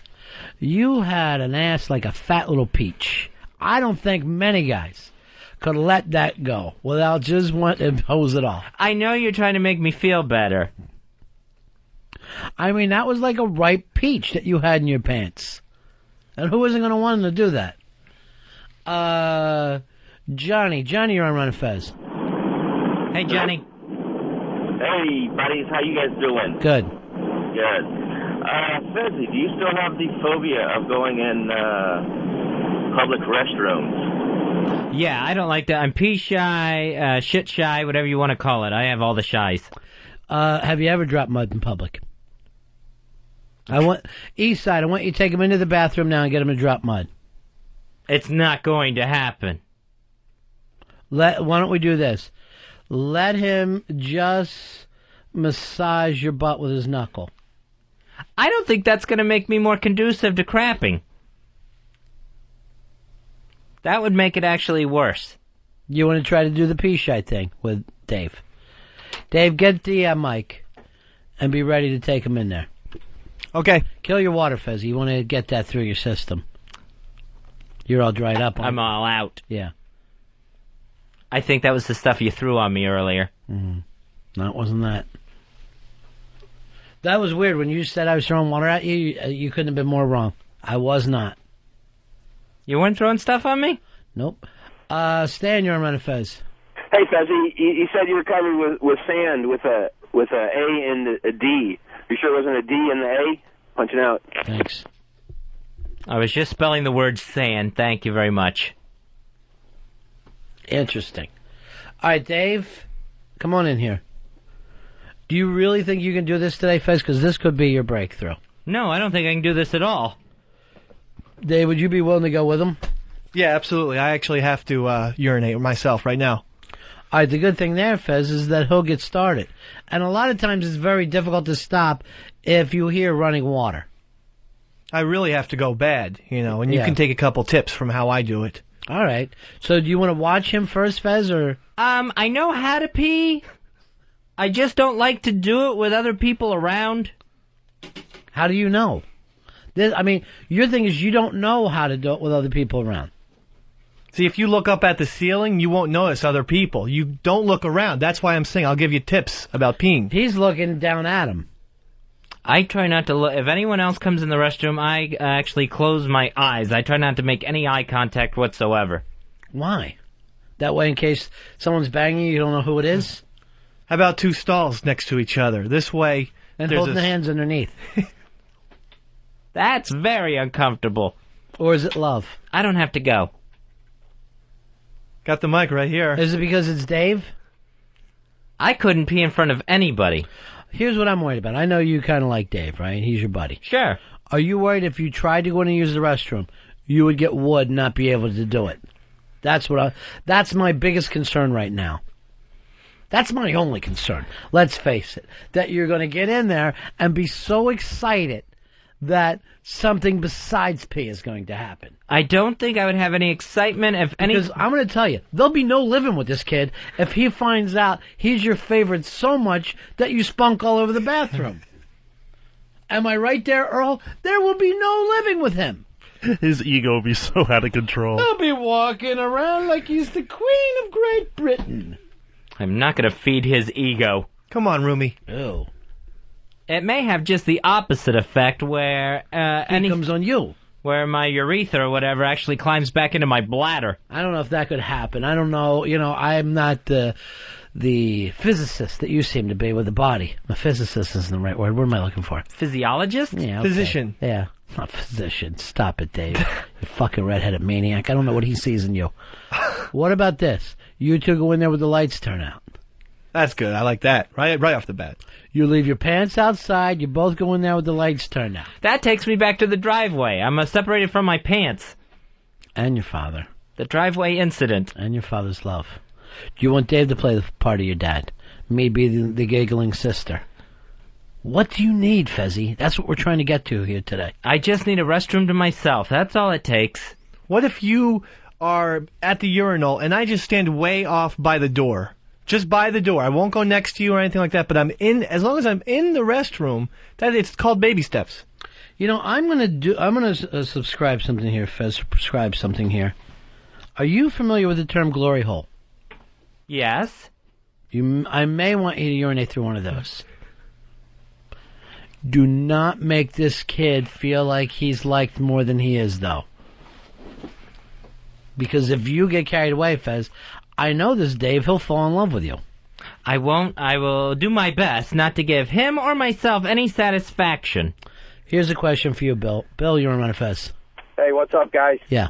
Hey, Fez, I was wondering if this ever happened to you, because it's happened to me. You go to a public bathroom, right, and you got a long line behind you, and you just can't go, and you just kind of just fake it, like you took a piss because you're taking so long, Have you ever faked one, Fez? Oh, I've totally done that. Lots of times. It's happened to me a few times. All right, guys, punching out. I never knew a guy could fake it until today. I know women fake it all the time, but guys fake it. Oh, I faked it. How? Usually I just moan a lot and spit on his back. It's disgusting. It's absolutely disgusting. It'll be fun. It'll be educational. I'm gnarled out. Let me just sit here and be gnarled out for a second. All right, go ahead. It'll be fun. No, I'm not done yet. I'm so sick to my stomach, I want to just hold it for a second. I want to remember this. Okay, go ahead. It'll be fun. It'll be educational. And we'll learn something about each other. How's it going to be educational? That you are going to now know that you can do this. Fez, I think you get two things. You go in there and you use the public restroom with him watching face right down there. Or We open up this window and you let one go over 57th Street, all the way down. And you stand up on top of this windowsill with Dave holding your shirt, and you just whiz down into the street. I'm afraid the wind to blow it back in my face. Those aren't good choices, Ronnie. I really do feel like we found the thing in life that fucked you up. The early abuse. You always talk about you feel like you were abused as a child, right? Oh, sure. And what were some of the abuse? One, you were hosed down naked in the hall, right? Yeah. In the street. What else happened to you? Let's see. There was just the maniac mother that I grew up with. Now, you say maniac mother. What? I mean, I know she cooked for you, she cleaned, she took care of you. Is that a maniac?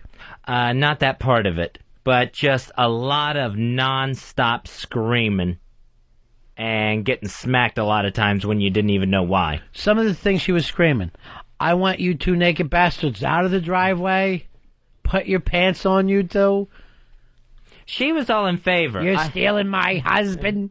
You're stealing my husband, fatty pneumonia. Yeah. So she was in favor of you being squirted down outside? I'm sure that was her that came up with the idea. Don't let him in the house with sand on him. Very, very... On him or in him? Very much a clean freak. Mm-hmm. So I'm sure it was her idea for the driveway hosing. So Mama used to yell? Mom yelled constantly. Did Mom hit? Yes. Okay. So, Dave, while we're doing this, I think it's very important. I mean, he's going to have trouble using the public restaurant.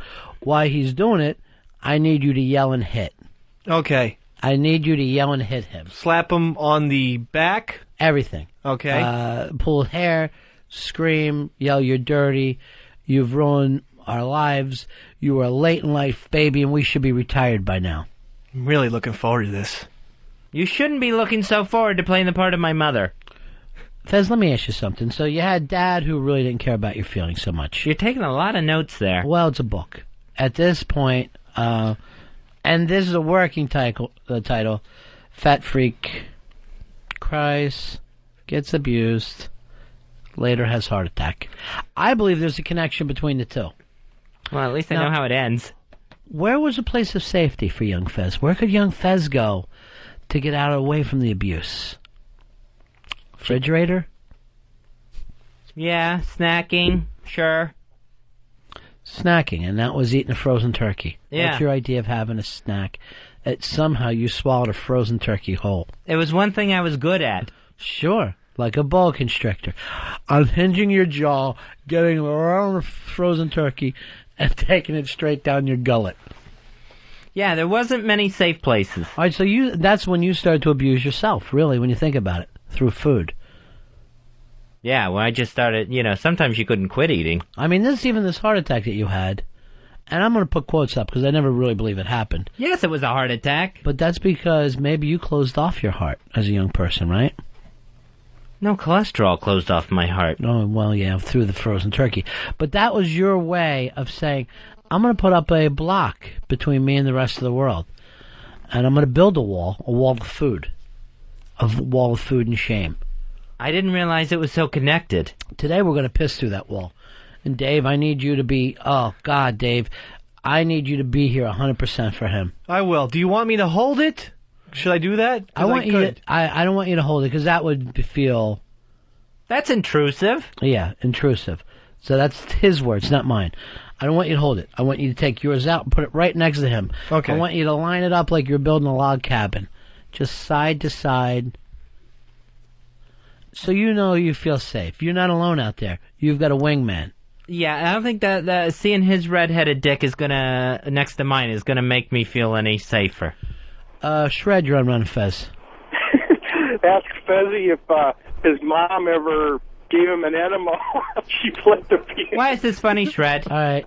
Come on, buddy. These are the kids laughing in the driveway. These are the bad cousins. All right, when you picture those kids laughing in the driveway, right, Fez? Yeah. Put their faces, I want you to take their faces and put them in a circle and just having them go around. Stop laughing! Stop laughing! Stay away from me! Stop laughing! You're laughing at me! Stop! Stop laughing! Not funny. All right. Now, Fez. Yes? I want you to do this.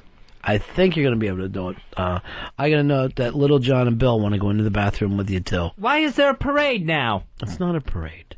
It's an opportunity for you to break from the past, okay? And to start fresh.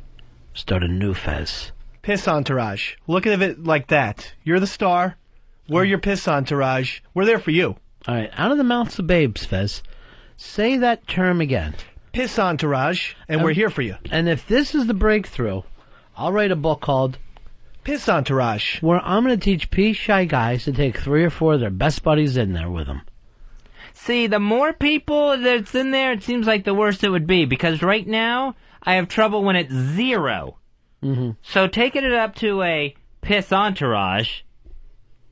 Would you prefer piss posse then? Because we can simply change the words I don't around. mind that. I'm going to say this. I'm going to leave it up to Fez. I like piss entourage.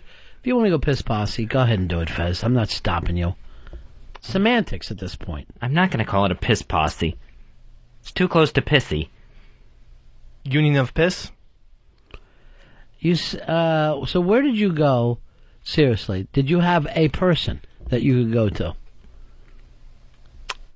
Sometimes my sister, but not always. Mm-hmm. Not always? Why not always? Not always around. Mm. She was dating. Yeah. Gangbanging, as it was known down south. At dating. It's possible that person who he talked to was Batman. What do you think about that? He was into comic books and stuff as a child. That's why he's stuck with the obsession of comic books to this day. And wrestling.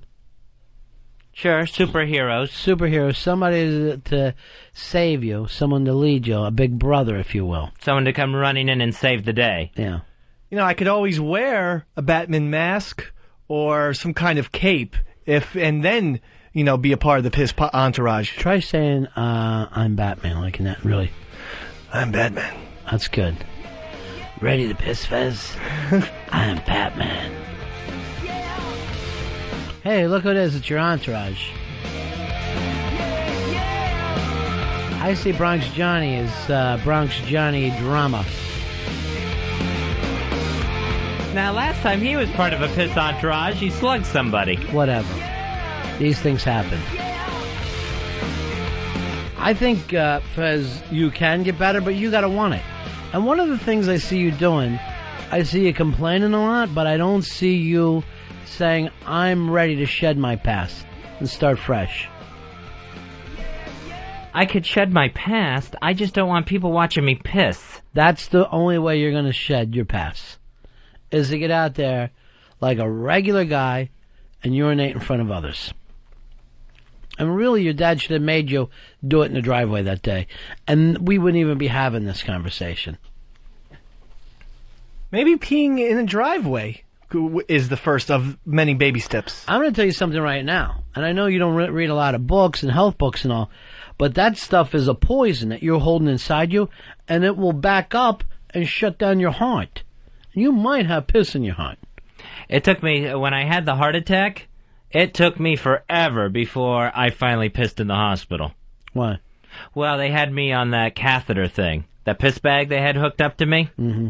And I thought that just sucked it out of you whether you wanted to or not. Well, this was what they called an external catheter. Yeah. So it's like they put like this big, thick rubber condom over my dick and had a really long tube that went to a piss bag at the side of my bed. So you didn't get a tube up into yourself? No. You're a lucky bastard. Yeah. Hey, get me one of those outside catheters for when I go to a ball game, because I don't want to fucking look back and forth. And I couldn't use that thing forever. And every once in a while, I'll just have Dave pick up that jug I have with me and carry it back. That would be an honor, Mr. B. His entourage. Here's Dave. Dave, you're on Ron and Fez. Hey, what's up, man? Yeah. Hey, I said if Johnny's going to be added to the mix, they're going to have to call y'all the group, the Golden Gangsters. No good? No, are you kidding me? It's the best thing I heard all day. Bronx Johnny, you want to join the piss entourage? Let's bring all the boys in. Let's bring in your entourage right now. Bronx Johnny Drama, Little John, and of course, Bill. Give me the entourage theme. When these guys come walking in, I want them always ready to go. All right, here comes the boys. Let me check with the fellas. Can Bronx Johnny, do you have any trouble using the bathroom in front of people? A little bit. You even punched that guy when your dick was out the other day, right? Yeah, because he was looking. It was different. What did he say about your penis? A nice dick. That's real homo, bro. I don't play that shit. Did he actually say that it was beautiful? He said it looked nice. He didn't say beautiful. He said it looked nice. I heard him say stunning. That your penis was actually stunning. It should be in the middle of an Easter bouquet. How would you say beautiful penis in Spanish? Bicho grande, I guess. Bicho grande. Oh, I love it. I love it. Would you be able to join the piss posse, the piss entourage? You're afraid to go in there? Not afraid. That's just say my thing, man. You want to stay with me then? I'll chill. I'm good. You understand where I'm coming from then, don't you, Bicho Grande? You're going to get punched, Fezzy. You don't understand. He's not a maricon. He does not play the maricon game. All right, Little John, would you join the piss entourage? I would. You would join? Join. Would you say you would join happily? I would join reluctantly. Yeah. I would join. You got an awful big smile on your face, Little John. Now remember, this is going to be part of your grade. All right, let me check over here with Bill. Bill, how are you?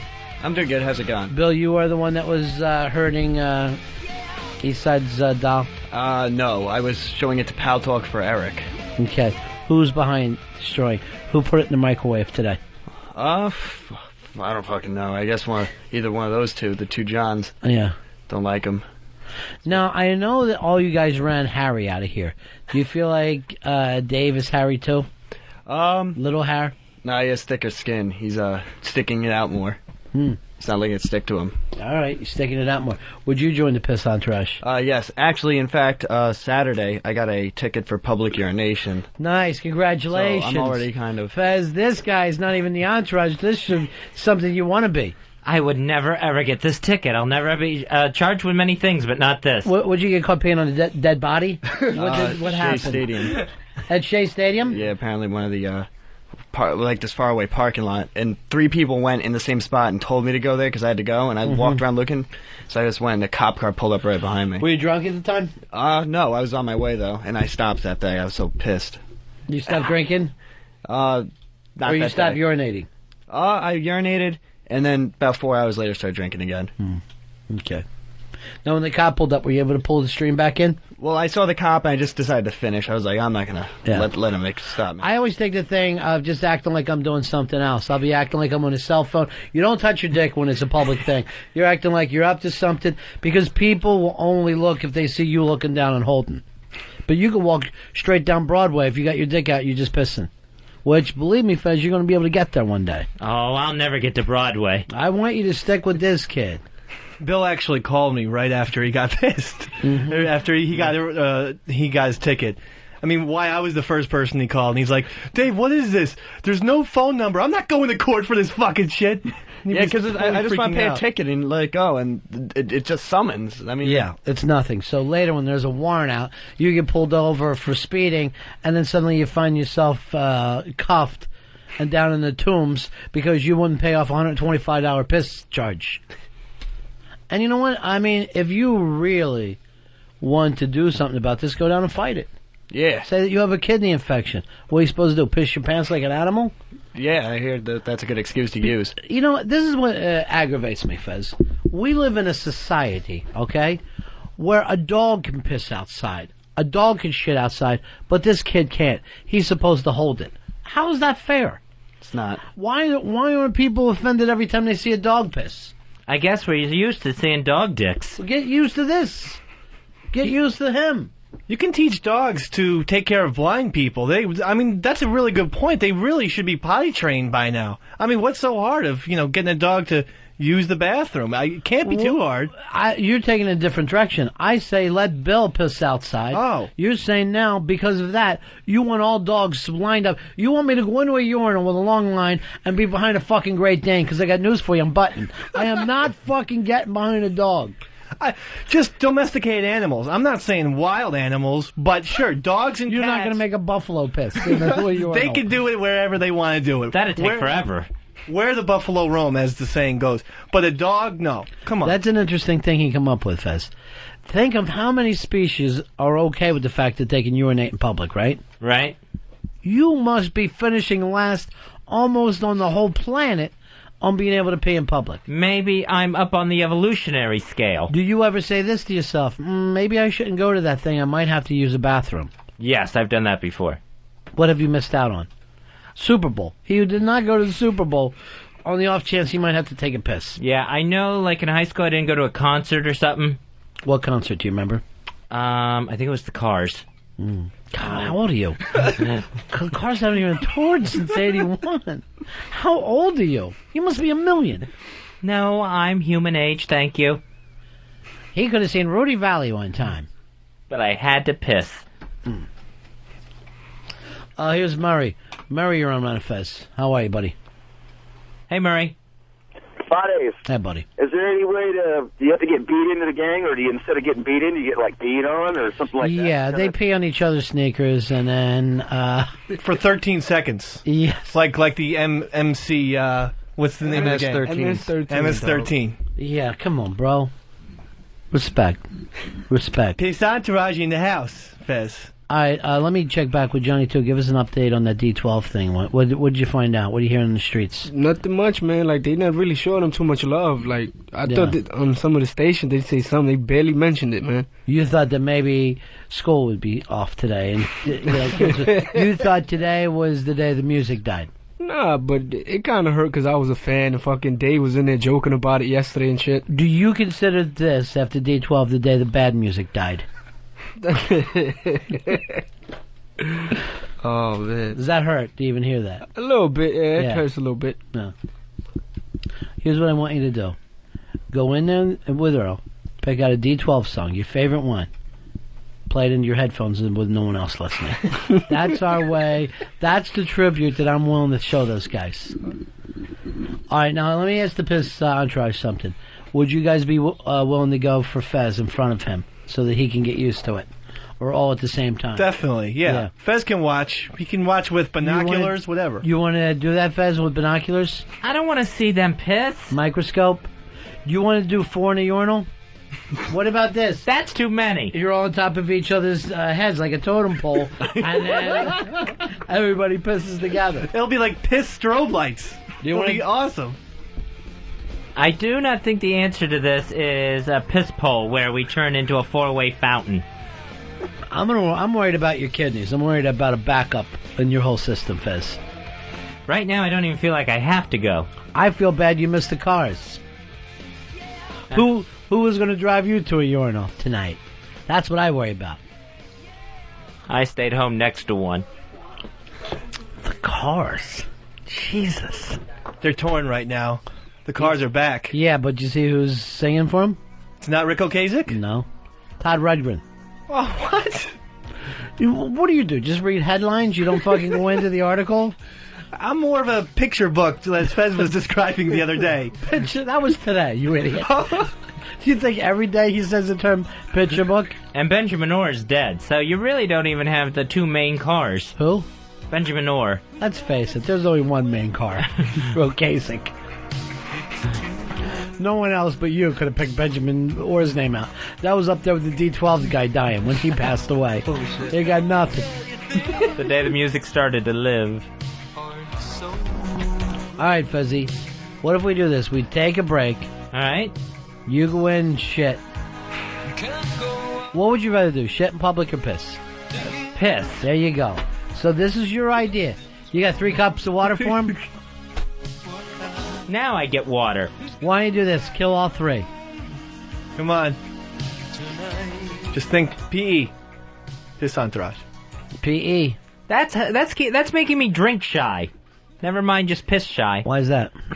Because I know what's going to happen. My bladder's going to get full and I got to go. That's it. Good. Down him, buddy. And it's going to be like another hour left in the show. You're going to be able to do this. You just drink away.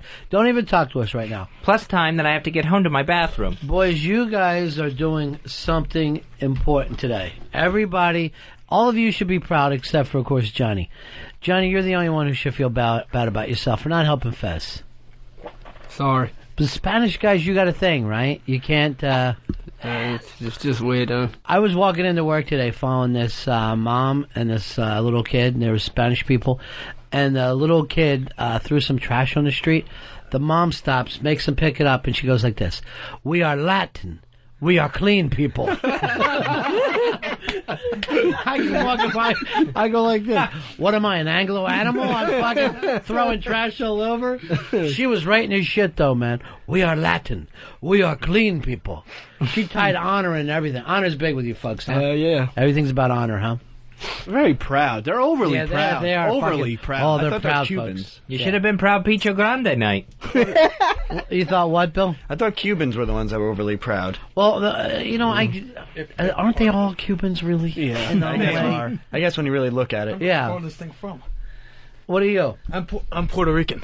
Yeah, You couldn't tell Cuban. that, though. It's the same thing. Oh, I know. Believe me, you walked in here and I go like this. Regan City. Have you been down to Puerto Rico? Never, and I will never go. Beautiful place. You would love it. I don't think so. Yeah, stunning. How do you know? Why wouldn't you want to go? Were you ashamed of Puerto Rico? I'm ashamed of my Puerto Rican culture, yes. Why? It's just something about it that doesn't appeal to me, and just I've decided to... Is one of your parents white? No, both my parents are Puerto Rican. Do they speak Spanish? My father does. And you won't speak Spanish with them? No.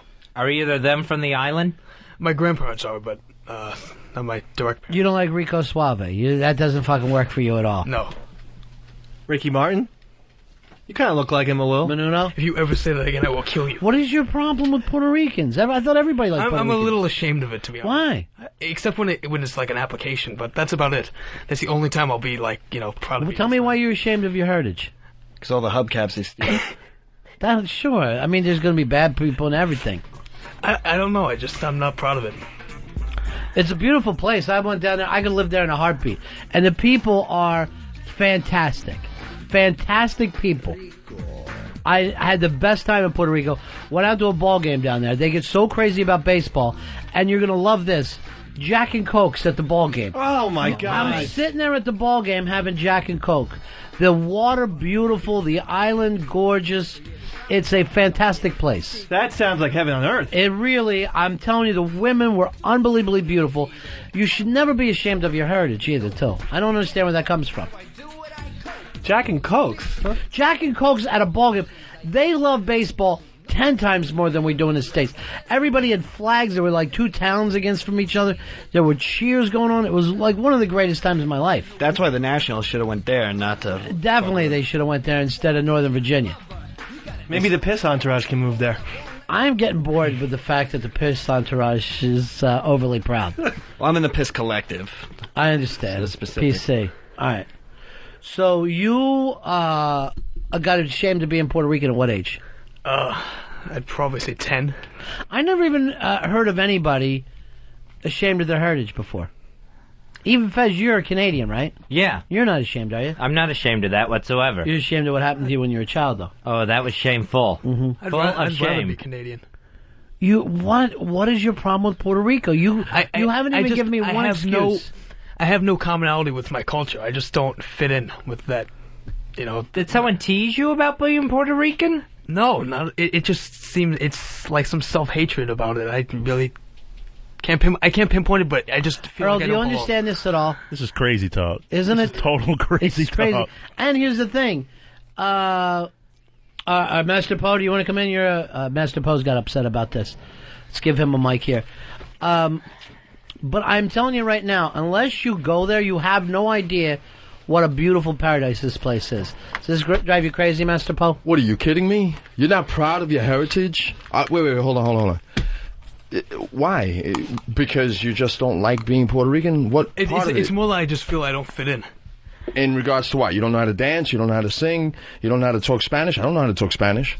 My Spanish is horrible. The only kind of Spanish I know is arroz con candulas. You know what that is? Food. That sounds fantastic, That's it. though. I learned Picho Grande. Master Poe, have you ever been to Puerto Rico? Absolutely. And Beautiful the women, place. The women, Beautiful they women. travel in tens. 10 beautiful, gorgeous women. Fabulous. When you look at them, your heart pumps. I think that you got like an American Puerto Rican thing fucking with you. I think that something that came out of the media or, like Puerto Rican kids that grew up in America that maybe scared you or something? Because the culture in Puerto Rico is like an island culture that's just phenomenal. It's really the nicest people. It's like festival down there all the time. And that's the thing. I'm not. That's not part of my personality. I don't really party. But you haven't even been open to it yet. My family has tried, and it just never. They've tried with you, or the whole family feels like this? Well, they've tried. Like I've gone up to my aunts, and they do parties. Like they did a New Year's party. I was miserable because I really felt doesn't like have to be drinking. I'm talking about when I say party, I mean like a celebration of life. Yeah, it was like it was new. Just them hanging out as a family. I felt like I didn't belong. There's something wrong with you, little John. What do you want to be? It's Anglo? You wish you were an Anglo? Sometimes. I don't know. It's just... Did you ever lie like Presbyterian? The kids? What? Fez wants to know if you ever lied about your heritage. Like if other kids said, hey, what's your ethnic background or something, did you ever say German or Scottish or something like that? You said you were half Italian. There is not half, it's like a quarter, because my mother, it was Puerto Rican and Italian. Okay. Why would you go out of your way to find things that aren't Puerto Rican? Why would you go out of your way? I really don't know. I wish I did. Maybe it would, maybe you ever been to the Puerto Rican Day Parade? Oh, God, no. Do you know how many people show up for that parade? Too many. 2 million people. And you know why? Because that parade is so much fun. Those people are so much fun. I go every year. I get that mango on a stick. And you could do that anytime. Just take a mango, put it on a stick. You don't have to wait once a year. But why, what I'm trying to say is, why do you back away from something that's part of you? You haven't even come up with a reason yet. Like I said, it's just like an inside feeling. Like I feel like I don't belong. It's like I feel out of place when I'm in that position. Have you ever had a bad experience? Did any Puerto Ricans beat you up when you were a kid? Dude, there wasn't any other kids than white kids when I went to school growing up. Okay. So that wasn't it. Well, wait a minute. There weren't any what? You were only. When I was growing up, like until high school, there was no real ethnic diversity in my schools. Everybody was white? It was pretty much every Italian or Jewish. Okay. So you wanted to fit in with the Italian kids? I think that might be where it stems from. Like I grew up in that way where I didn't have any kind of relation to. Or do you want to be Jewish? No, I really don't. It's more so that I feel maybe I don't belong in. I never had any relation to that culture, the Hispanic culture. You ought to open yourself up to it, though. You should go down there and go, who am I? You should trace your own roots before you sit here as a young guy and go, I don't want anything to do with my background. Even if you, after doing that, if you say, look, I saw these people, I've got nothing in common with them. But it's not only that you feel like, well, I don't understand the culture. It's like you're a little bit ashamed and you're rejecting it. You're pushing it away like it's a bad thing. Do you have family from Puerto Rico? Yeah, my grandparents are, and some of my other families. What part? I have no clue. Do they shove it away, or do they? No, they're accepting of they are. That they are what they are. I have family in Barranquitas. I have family in Caguas, Levittown, Ponce, San Juan, all over Puerto Rico. I call them hillbilly Puerto Ricans. They have pigs running around in their living rooms. So I'm very proud of where I come from and where my family comes from. I'm very surprised. That he feels this way? Yeah. Very surprised. I've been all over the Caribbean too, and there's something about Puerto Rico that's just magic. It's different. It's big. There's so much happening, and then you can go off to. I was in the northern part of the islands where I've never seen water look like that before. It was literally like being in paradise. I never got bothered once anywhere in Puerto Rico. I know some people, they're afraid because of, like say in West Side Story or something, that Puerto Rican people are like tough city kids. But down there, they're like island people. They're like Hawaiians. Well, it is getting worse. I have to say that some parts of San Juan, especially old San Juan, at nighttime, if you're driving by yourself, it is dangerous. They'll pull you out of the car and kill you. All right, so stay out of old San Juan. Yeah, stay out of old San Juan. I will do. Does your hatred stem from the high school you went to? No, it's this is before high school. This stems before being a little kid. In the last couple of years. Because that's more water for Fez. He needs. How you feeling, Fez? You ready to go yet? A little waterlogged. No, I don't feel like I have to go yet. All right, hold on. John says he can relate to you. John, you're on Ron and Fez. Yeah, how you doing, Ron? I'm Fez. Love the show, guys. Yeah, it is great. Yeah, I can kind of relate to what you're saying. I mean, I'm Irish and I'm Puerto Rican, and my family's always gone down to Puerto Rico. We had a timeshare down there. I spent a lot of time down there. When I got older, and I started going down there on my own, I didn't feel the love from the people, to be honest with you. Being that I looked white and I kind of got like that marine haircut going, I just always got attitude from those people, so I kind of feel like disconnected from them, and I kind of feel, somewhat ashamed myself. All right, so he agrees with you. I'm glad I'm not alone in that feeling. Then. But you know what? I mean, I went down there as a white guy. Nobody made me feel like I didn't belong. It's probably more psychological. When you're going down, and you're not part of it, you're not supposed to be part of it, and you're just going down there to vacation. It's a completely different thing than when you're, supposed to be part of the culture and you don't fit in. Here's Rod. Rod, you're on Ron and Fez. Hey, buddy. Yeah. Real quick, I'm Colombian, and if somebody calls me, Angles will typically say, what are you, Mexican or Puerto Rican? I get fucking amped up, man. It's just, it pisses Well, that's me because off. you're proud of being Colombian, right? Oh, very proud. Yeah, But, so that's a different thing. You're not Puerto Rican. Exactly, but if somebody mistakes me for it, it's like, pisses me off. Well, I think that Latin people on the East Coast get called Puerto Rican, Latin people on the West Coast get called Mexican, and just because people, aren't paying attention and don't know. Just like Scottish people get called English over here. Here's Chow, you're on Ron and Fez. Hey, Chow. Oh, that's me. It's Sal. Big deal. No big deal. I'm a self-hating Mexican. I'm Irish, German, Norwegian, Mexican, and Cherokee Indian. My father was Mexican and Cherokee Indian. We left him when I was 2. I grew up white. Every time someone says, are you Spanish, or tries to talk Spanish to me, I can't stand it. You ever notice this, though? When anyone ever says they're Indian, it's always Cherokee. No one's ever part Hopi. They got to really pick Cherokee. They got to pick something a little tougher. Fez, here comes more of your water. I'm really worried that you are not going to just explode from your and your pee shyness. Yeah, I'm feeling a little waterlogged. But not where I have to go. I think there's too much pressure on me. Pressure, just enough pressure. Here's Dan. Dan, you're on Ron and Fez. Hey, what's up? I wanted to ask Little John if he doesn't feel connected to his culture because they have such shitty fucking music. Johnny, is that thing? Is it more of like a U.S. popular culture thing? No, but I do agree. I hate Latin music. I really can't all stand Latin it. music. That's a matter of opinion. Yeah. That's insane opinion, though. That's just saying I hate. It's crazy to me, Fez.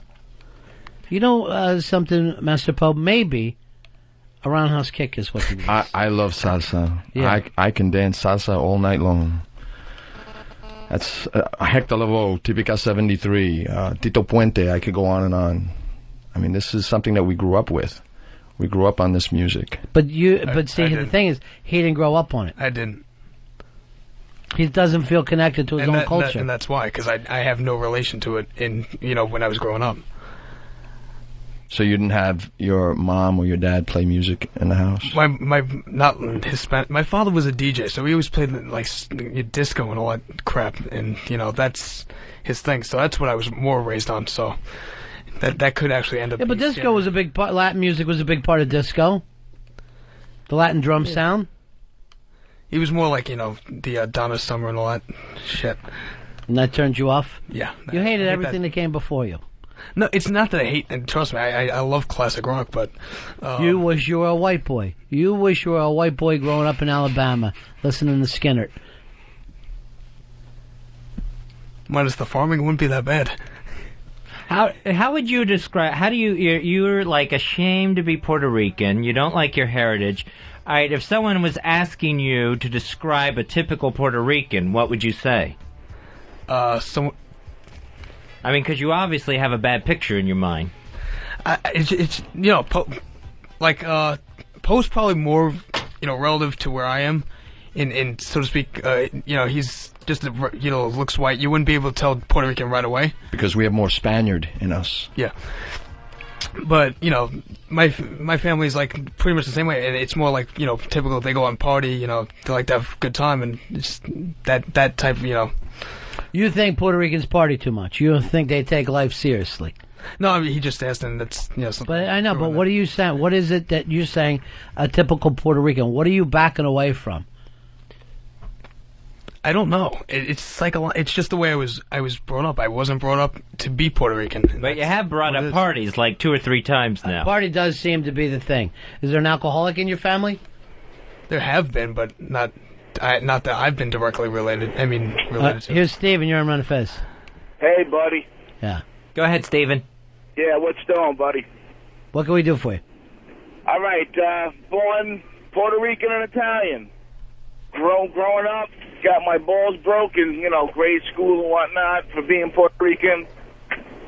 Got old enough and changed my last name. Not even to.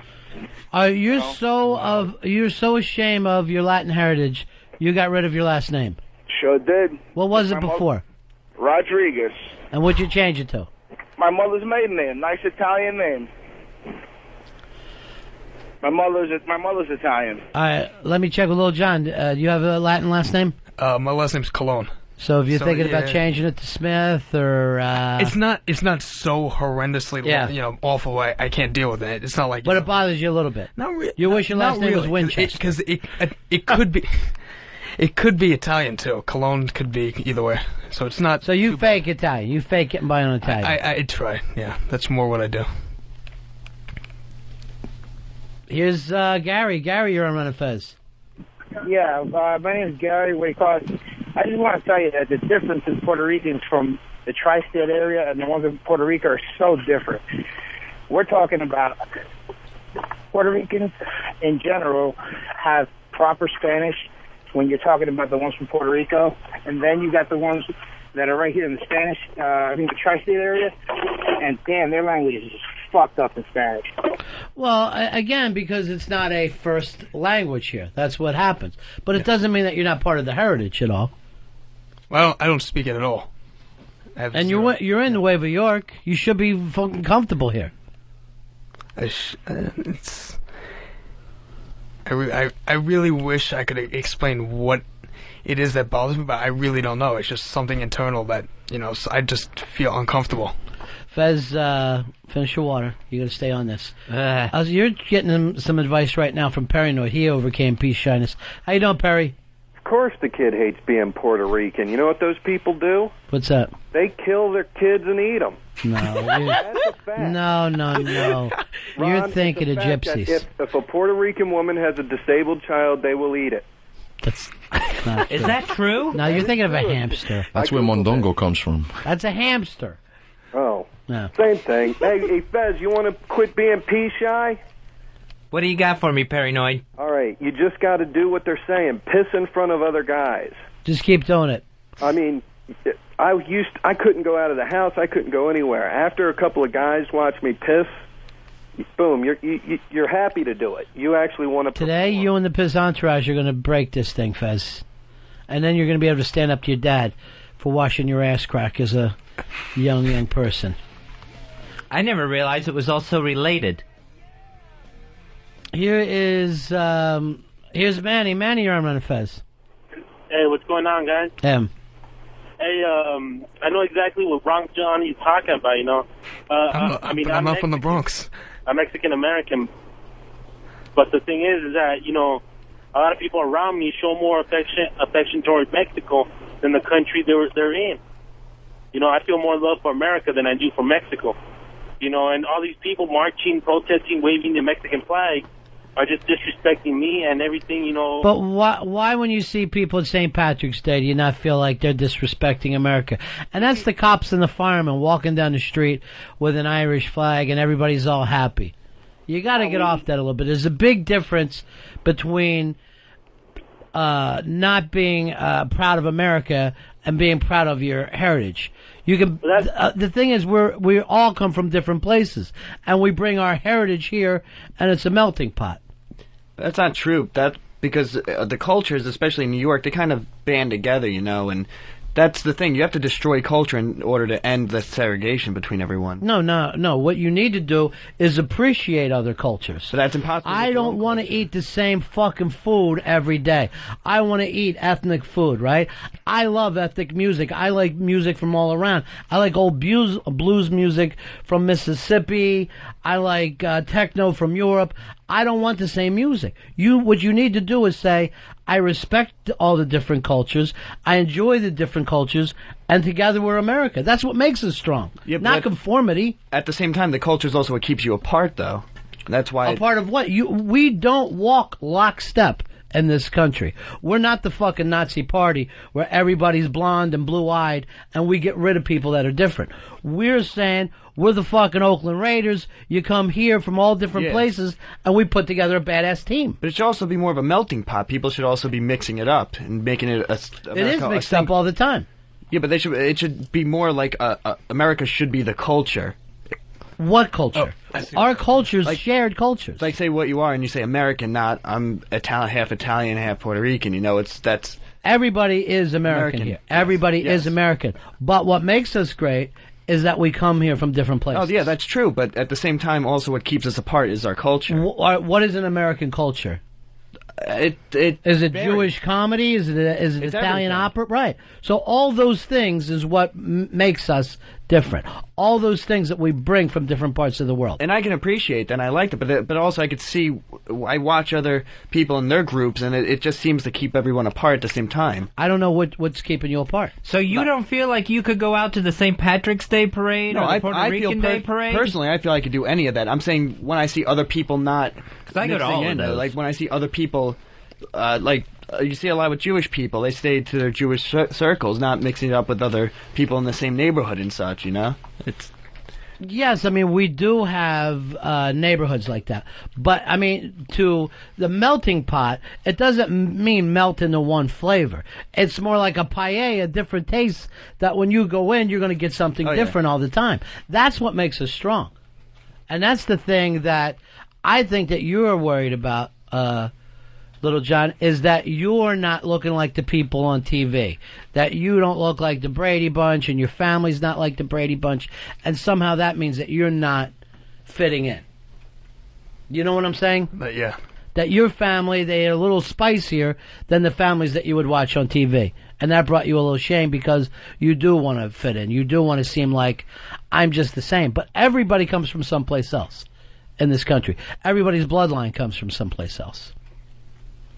But I don't understand people who go, oh, I go into Chinatown. These people don't look like me. They don't have the same foods. So instead of trying to learn and go, oh, man, I had the greatest place. I met these people. It was fun. They're like, I want to get out of town because those people are different. I don't understand it. Yeah, I see what you say. But I personally, I love mixing it up. I love seeing people from different cultures doing stuff together. It's just when I see something with some people, such as when I take Metro North and I go through Harlem, it's just people staying their own people. You don't see them mixing up enough. At some places we mix, and some people go back. In some places, you know, people are coming into this country and they're living in lower income areas, like you'll see with some of the Korean people now. Within a generation or two, they will move around. Yeah, that's what I would like to see. Well, that does happen. But it happens at its time, and it happens mainly for economic purposes. Another thing was Puerto Rico, when they voted not to become a state, that kind of annoyed me, but I thought they would have made a great state, you know? We could have gave them funding and had a baseball team there and such. Funding and a baseball team. That's where you come from. Well, that's what they live off of, our tourism. That's why you said I was white and I did fine down there. That's why Florida became a state. All right, here's our friend Solera. Now, here's the problem. I'm afraid if Solera calls in now, Blowhard will call in later and start yelling. So we have to be careful. Hey, Solera, how are you, darling? Hey, guys, I'm good. Yeah. I'm calling because, as you know, I'm Dominican, and I should be the first one jumping on his bandwagon as far as hating himself for being Puerto Rican. Yeah. But I can't even fathom it. I mean, didn't he grow up eating rice and beans, or was he never sent down there? I was born here, and I send my kids to the Dominican Republic every other summer, and they can't get enough of it. What she's trying to say, she's a proud American. She's here, but she stays with her heritage. She's lost on where you don't want to find out where you're from and what makes you not proud of your people. It's just because of the way I was raised more in. My mother raised me more as an Italian, right, than Puerto Rican. Even though, so I feel like I'm only Puerto Rican in blood only. I'm not in any other. Because you don't have the knowledge right now. You don't know where your people came from. But Italians and Latins in general are very similar. It's all about The Mediterranean people, really. food. Yeah. Yes, in general. And I mean, there couldn't be anyone who doesn't look more Dominican than I do. You know, I'm blonde, blue-eyed, freckled, and I went to private school in New Hampshire. But at the same time, how can you not love people who, no matter what's going on, are still willing to have a good time and let go of the problems that may be going on in their life and still say, you know what, I'm going to sit down and have a game of dominoes. And Slayer, you do have a Dominican ass. You do have to remember that. Yes, That's perfect. I do have that. Yeah. Got the ass genes. Yeah. All right, you know what, Little John, we're going to take it upon ourselves. I'll take them dancing. Yeah. Yes. You're going to get involved a little bit. We're going to take him dancing, meet some hot Latin chicks, and he'll figure out that being Puerto Rican isn't half bad. I think that's a great idea. Thanks, Sonny. We'll talk to you later. Bye. Thanks, Hilara. All right, we're going to take a break here. Fez, you think you're ready to take the piss entourage in? I see your hands are shaking. Yeah, the water's got me cold now, too. Yeah, and nervous. You're not supposed to be swimming. You're drinking it. I've drank 7 cups of water. And I don't feel like I can pee in front of people. All right, I'll tell you, we're going to leave you alone during the commercial break. When we come back, I think you're going to be ready to go. I'll see. Do it for Little John. More water, I guess. We'll take a break. We're right back. Ron and Fez Show. Ron and Fez, XM 202.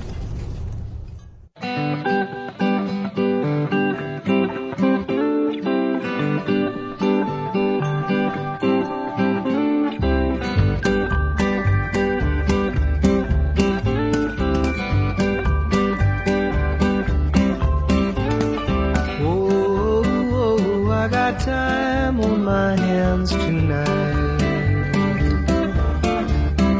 You're the girl of my dreams. When I'm near you, my future seems bright. Ooh, I want you to be my girl. I want you to be my movie.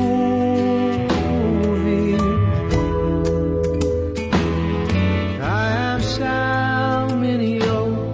and I need you so, sweet Bernadette. Whoa, whoa, whoa. Yeah, you got style from your hair to your heels. We're going to try to connect Little John with his heritage, Fez.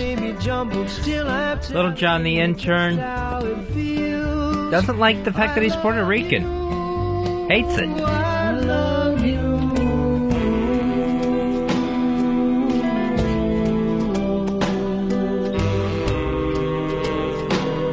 And the breeze that wraps around you.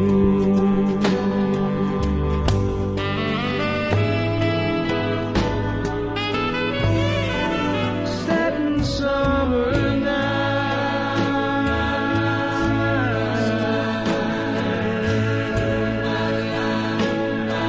A girl I can't forget.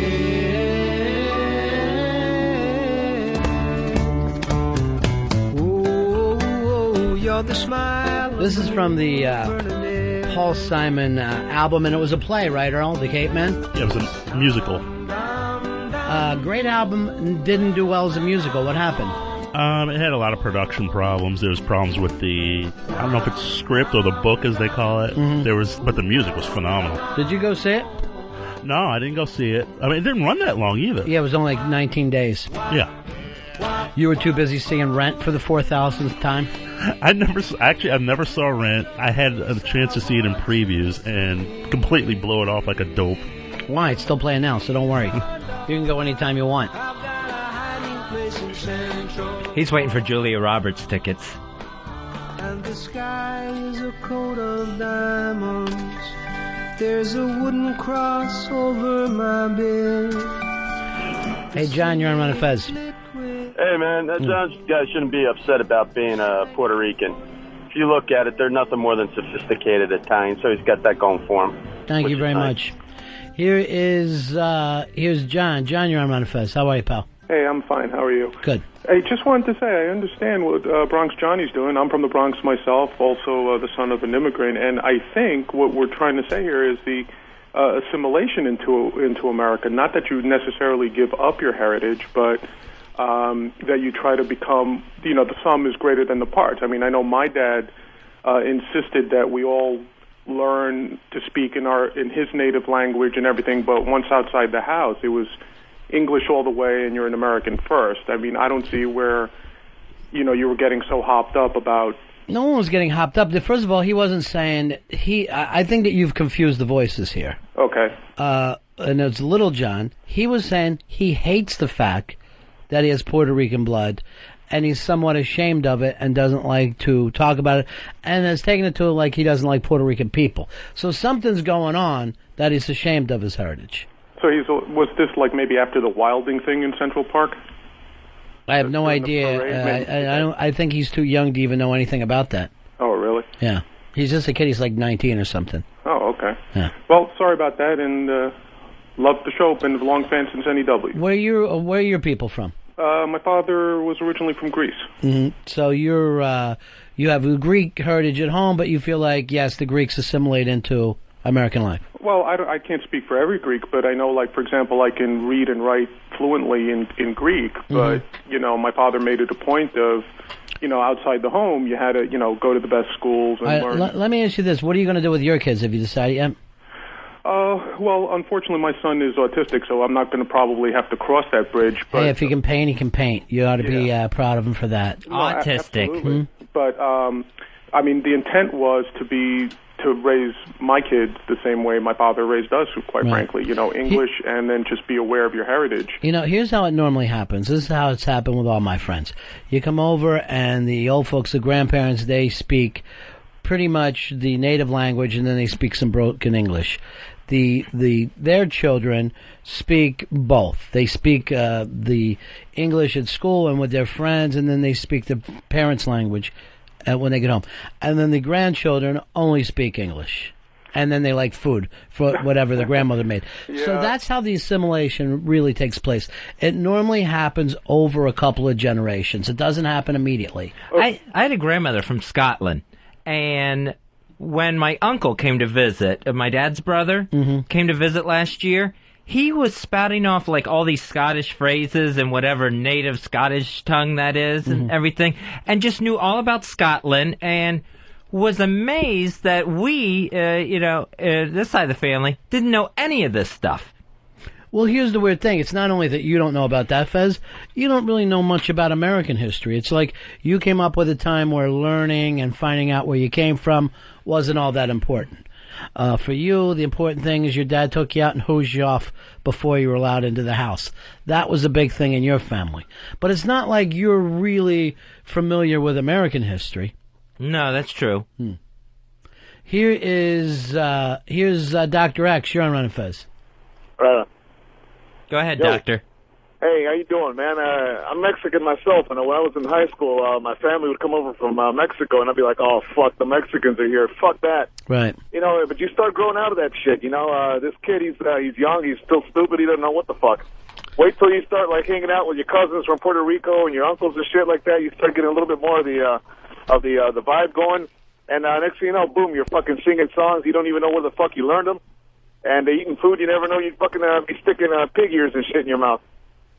What do you think about that? What do you say to that, Little John? I missed most of that phone call. Chupacabra. He says, look out for the chupacabra. Yeah. No, you got to be beware of chupacabra. Is that the goat? The thing that eats the goats? Yeah. Goat sucker. Right. Yeah, goat sucker. You got to be very, very careful. What are you doing? You went in the other room and tried to scratch your Puerto Rican skin, as you said? You tried to tear it off?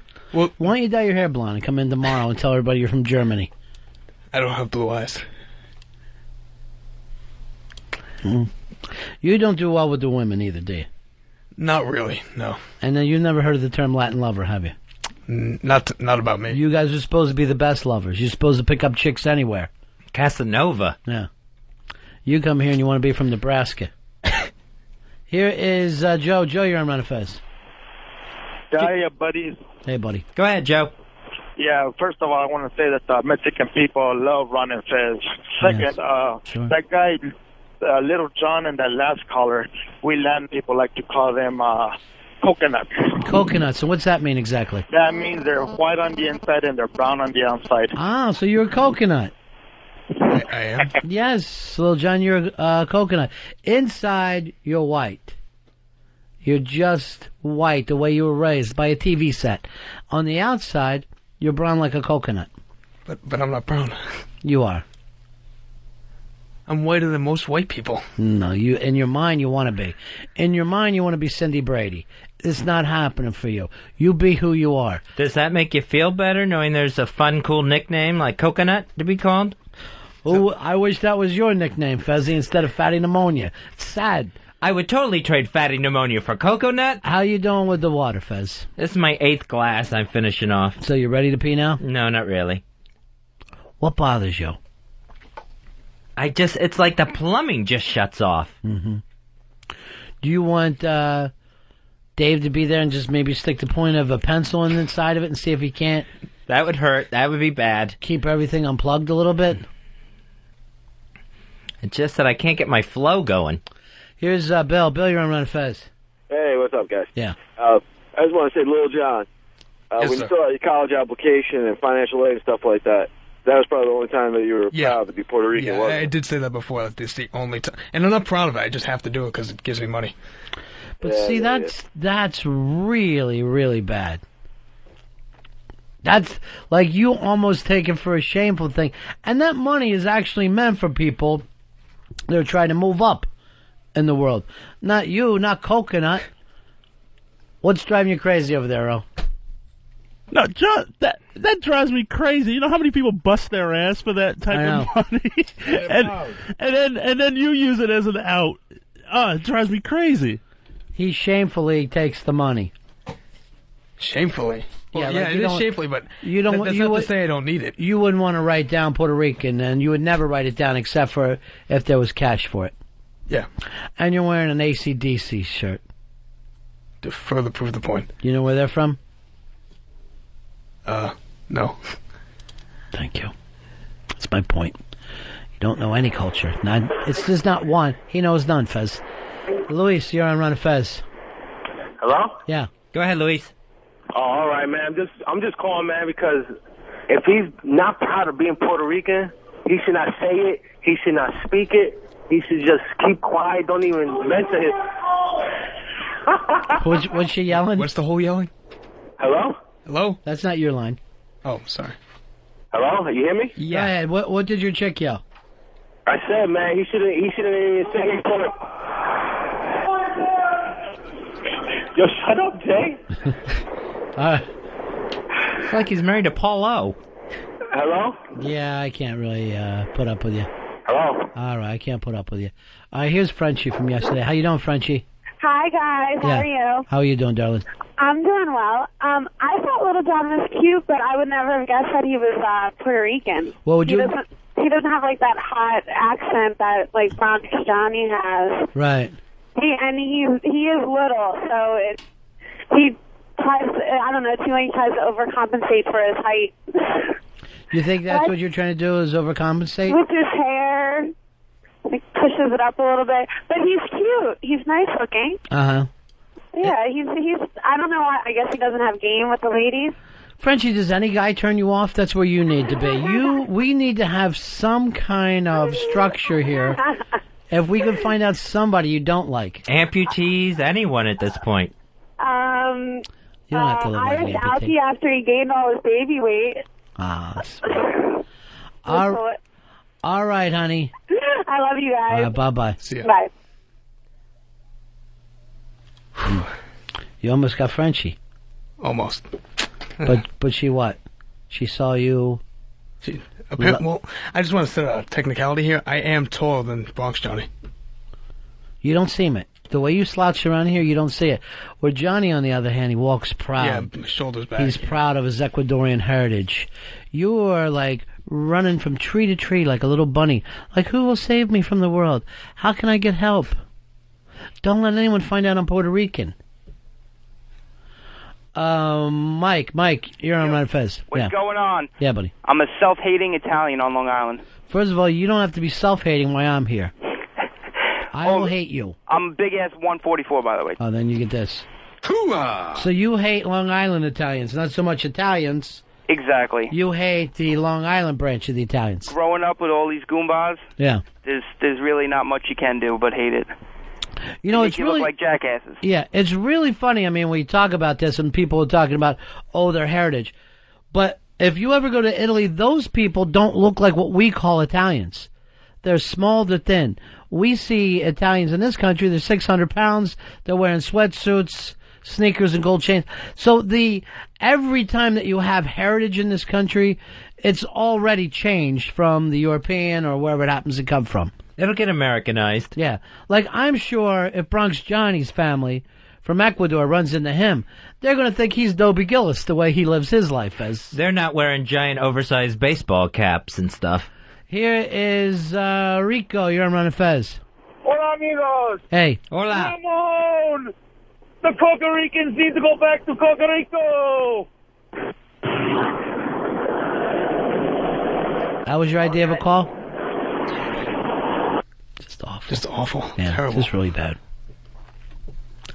Chris, you're on the Ron and Fez show. Hey, Chris. Hey. I was wondering what's the length of time do you have to be in the United States to become an American? My parents or my ancestors came over on the Mayflower. I've been my ancestors go back 12 generations in the United States. Am I still considered Scots-Irish? Sure. Because I consider myself to be an American. I do not eat haggis.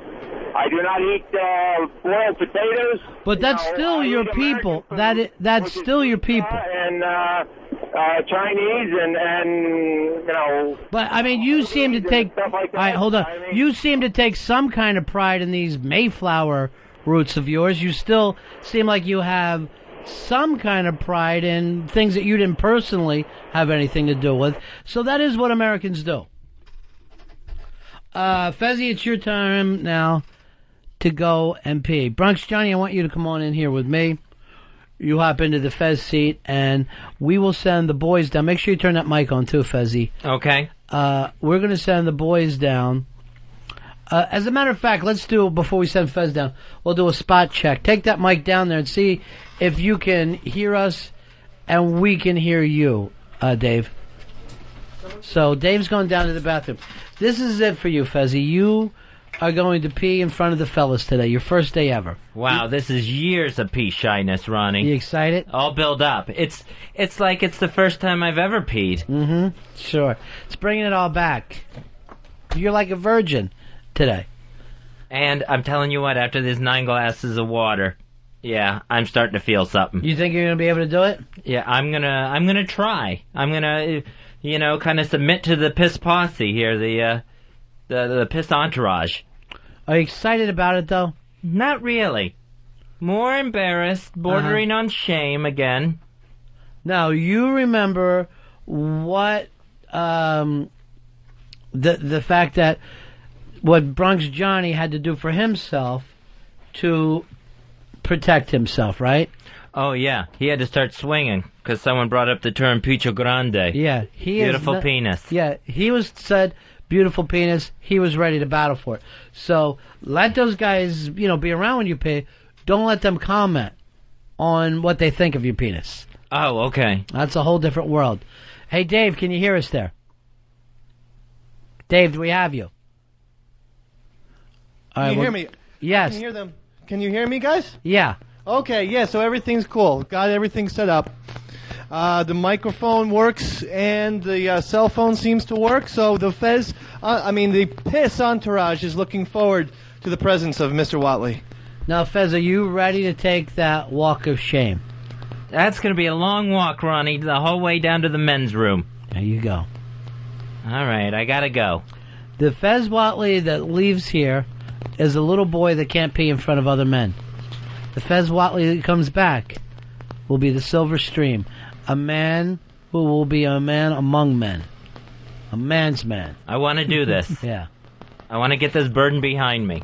Now, Dave, the only way that you can hear is through the cell phone, right? Got it, yes, Ronnie. Yeah, okay. But there won't be any delay. Yeah, I'm going to send Fez down to you now. Okay.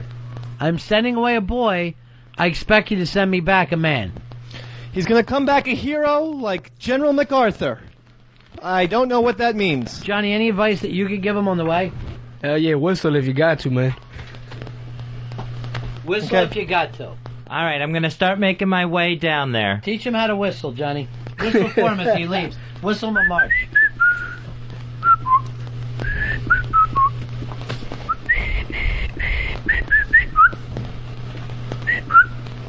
Mr. B? I've heard vaginas whistle better than what Dude, Bronx Johnny can do. What kind of hat are you wearing today, Johnny? That's the Atlanta Braves mixed up hat. Okay, mixed up hat. What are you screaming about, Dave? Should I perhaps start pissing so he can see, you know, maybe how it's done and this and that? I don't want... Maybe have a D out as he comes in. Okay. That may be the way to go. I'm just going to at least pull my pants down. Sure. Okay. So as he walks in, he sees you. Okay. I hope people from the other firms in this building don't Firm see is this. the right word to use. Okay. Okay, here he is. Here's Mr. W.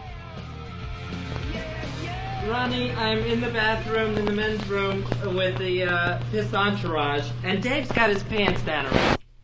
That's good. And it's making me comfortable. I don't know if this is actually... All right, why are we having trouble with Fez's phone? We lost him completely now? All right. We have lost you completely, Fez. What exactly went down there, Earl? Do you know? Not picking up on it. What exactly has gone wrong with that situation? Yeah, the wireless might cut out on him. Okay. I didn't know whether he urinated all over it or what exactly happened. We have that mic up, so if it does come back... Yes, we do. Are you guys there, Dave? Dave, can you guys hear us at all? All right, we have lost contact with the boys. At this point, we don't know whether the operation had to be aborted or whether they will be able to go on. Why do I feel that those maniacs are doing a show with nobody listening? It wouldn't surprise me. I guarantee you they don't know because they haven't gone back and checked the telephone, so they are completely doing a show for three guys in a bathroom, which I believe really is a gay act now. Yeah, we only got like a minute left in the show too, so they have no idea. Yeah.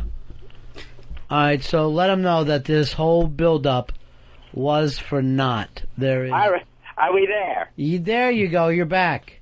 Okay. Yeah, you don't have a great amount of time left in the show here either, Fez. How much time, Earl? Less than a minute? Less than a minute. Less than a minute. All right, I'm going to try to do it. Less than a minute, guys. I'm going to try to piss. All right, I'm going to try to do it. You can do it, big dog. All right.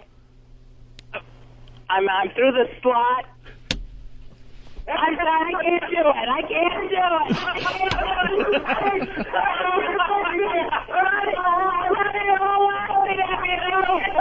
Go piss it up, piss it up, baby. Get right to the time way. Piss it up. No, you do it. Come on, tickle. This is a bad tickle for us, Fatty. Fatty. Go, Fatty.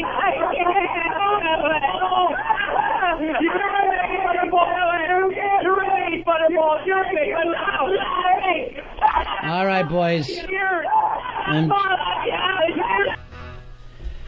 All right, I don't know what the hell happened there, but that is it for us. I think the whole thing was he couldn't do it and the boys were laughing at him. Yeah, they were all laughing at him. All right.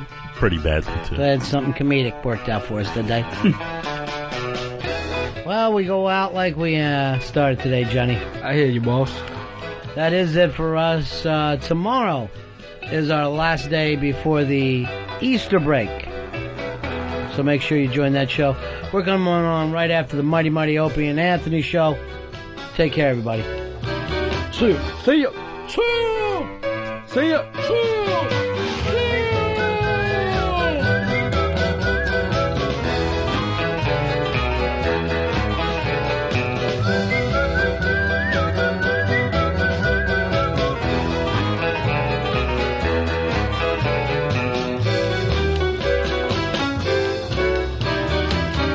The Ron and Fez Show. XM 202.